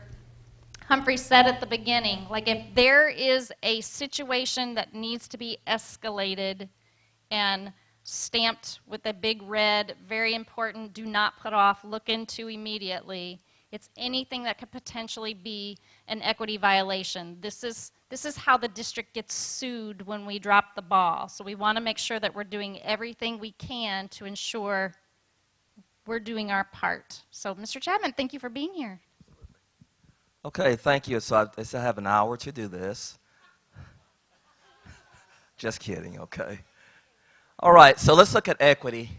Equity is something that's very important, like Ms. Lamb has said. And so in a nutshell, our school board policy 0434 specifically covers race, color, religion, sex, age, national, ethnic origin, political beliefs, marital status, parenthood, pregnancy, disability, sexual orientation, or social and family background. And all of those areas are important because many times we say equity, we think a lot of times gender and just pretty much that's it, and race. But it's so much more involved. Once reported, we must do a complete, thorough investigation. And here's the reason why. Because I didn't realize that our cases could end up for me testifying for a grand jury or for Office of Civil Rights in Atlanta, reviewing my reports and so forth. And that includes all of the documentation, which is critical why we will make sure that everybody's doing documentation thoroughly. So it requires a thorough investigation. And so once it's reported, complete that. Statements from complainant, and we can see the respondent and all the individuals or witnesses. It's absolutely critical that the statements make sense. Not just for today, but in case we go to court 4 years from now. So, example, the student was being mean to me. What does that mean? I have no idea. Because what it means to one student may not mean the same to another student. So down the road, 4 years from now, if I get a definition of what that individual is saying, I can go to court and say, they meant this, and this. It's in black and white. Because if you're like me, about 4 years from now, I may not be able to recall the details of that particular case, and the attorneys are asking specific questions. And so make sure it's memorialized. Make sure it's complete and thorough that you can understand it. And think about it this way. Make sure everything is done so clear that anybody can pick it up and understand it. For board policy, contact our office to discuss the findings and determine how to proceed. That's in board policy. So make sure you're doing that piece. That's going to protect you. It's going to protect the district. So make sure we're doing that piece. Assign discipline as warranted based on discussion with Mr. Chapman and contact all parents. Now, part of my discussion is going to be, of course, the equity guidelines, equity policy notification agreement. Most of you are aware of that one. We're going to discuss this because we want to make sure that we are falling in the right category and that we can have a discussion. Because what I like to see happen is that we have this discussion so when we finish a phone call, that you know exactly where we're going with it. Okay? And that way you can say 4 years from now, I spoke with Mr. Chapman's office, and he and I agreed, and we did this. I'm going to be right there with you. Trust me, I've been there. Okay? So this is very important that we have that conversation prior to you assigning the discipline that goes with this. Okay? And here's the thing, guys. It's not that I think I'm the know-it-all and that person. That is not it. It's all about us working together for the benefit of our students and making sure that we're consistent across our district. That's what it's about for me. School Board Policy 01-30. I'm not going into a lot of detail on this one. This is our Title IX policy. And as you know, there's a lot of things that took place, or you may not be aware, in 2020. With the Title IX, it's a whole different ball game. It's a whole different type of investigation. And one thing I do want to mention, because I heard it earlier, was that dating violence came up. And so even with dating violence, that could be a Title IX investigation, okay, because it's something that's sexual in nature. So for moving forward for this school year, until you hear otherwise, if there's any hint that it may be sexual in nature, before you go and interview even the person being accused, let's have a discussion first. Because if it is a true Title IX investigation, if you interview the accused, we have violated the regulation. And so we have to make sure that if they say, yes, it meets all the criteria for a Title IX investigation, there's a process that we must follow. So the only thing you can do is gather the information from the person that's making the complaint. Call my office. Let's have a discussion. And more than likely, what I'm going to tell you is I'll get back with you. Because I usually call McGinnis's office, and we debate and discuss and come to an idea of this is what it is, this is what it's not, because it's not a black and white area. Most of the decisions in equity is not just this or that. It's let's have a discussion and see where we land. Okay? That is very critical because the Office of Civil Rights, they will be doing audits and different things of that nature. So I want to make sure that we all can go together and say we did everything right in Okaloosa County. And my goal is to make sure that I can be a resource to make sure that we do just that. So make sure, Title IX moving forward, if there's any hint, and I'm stressing this for a reason, if there's any hint that it may be sexual in nature or that it may be sexual harassment, before you proceed, after you spoke to the person making a complaint, call my office and let's have a discussion. Okay?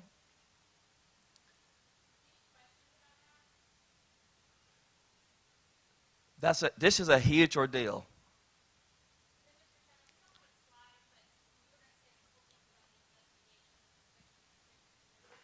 Yes, yes. And so also, let me say this with Title IX, we are going to have some training down the road very soon so that you'll have a little more understanding of Title IX and how to proceed with it. But to that moment, call my office.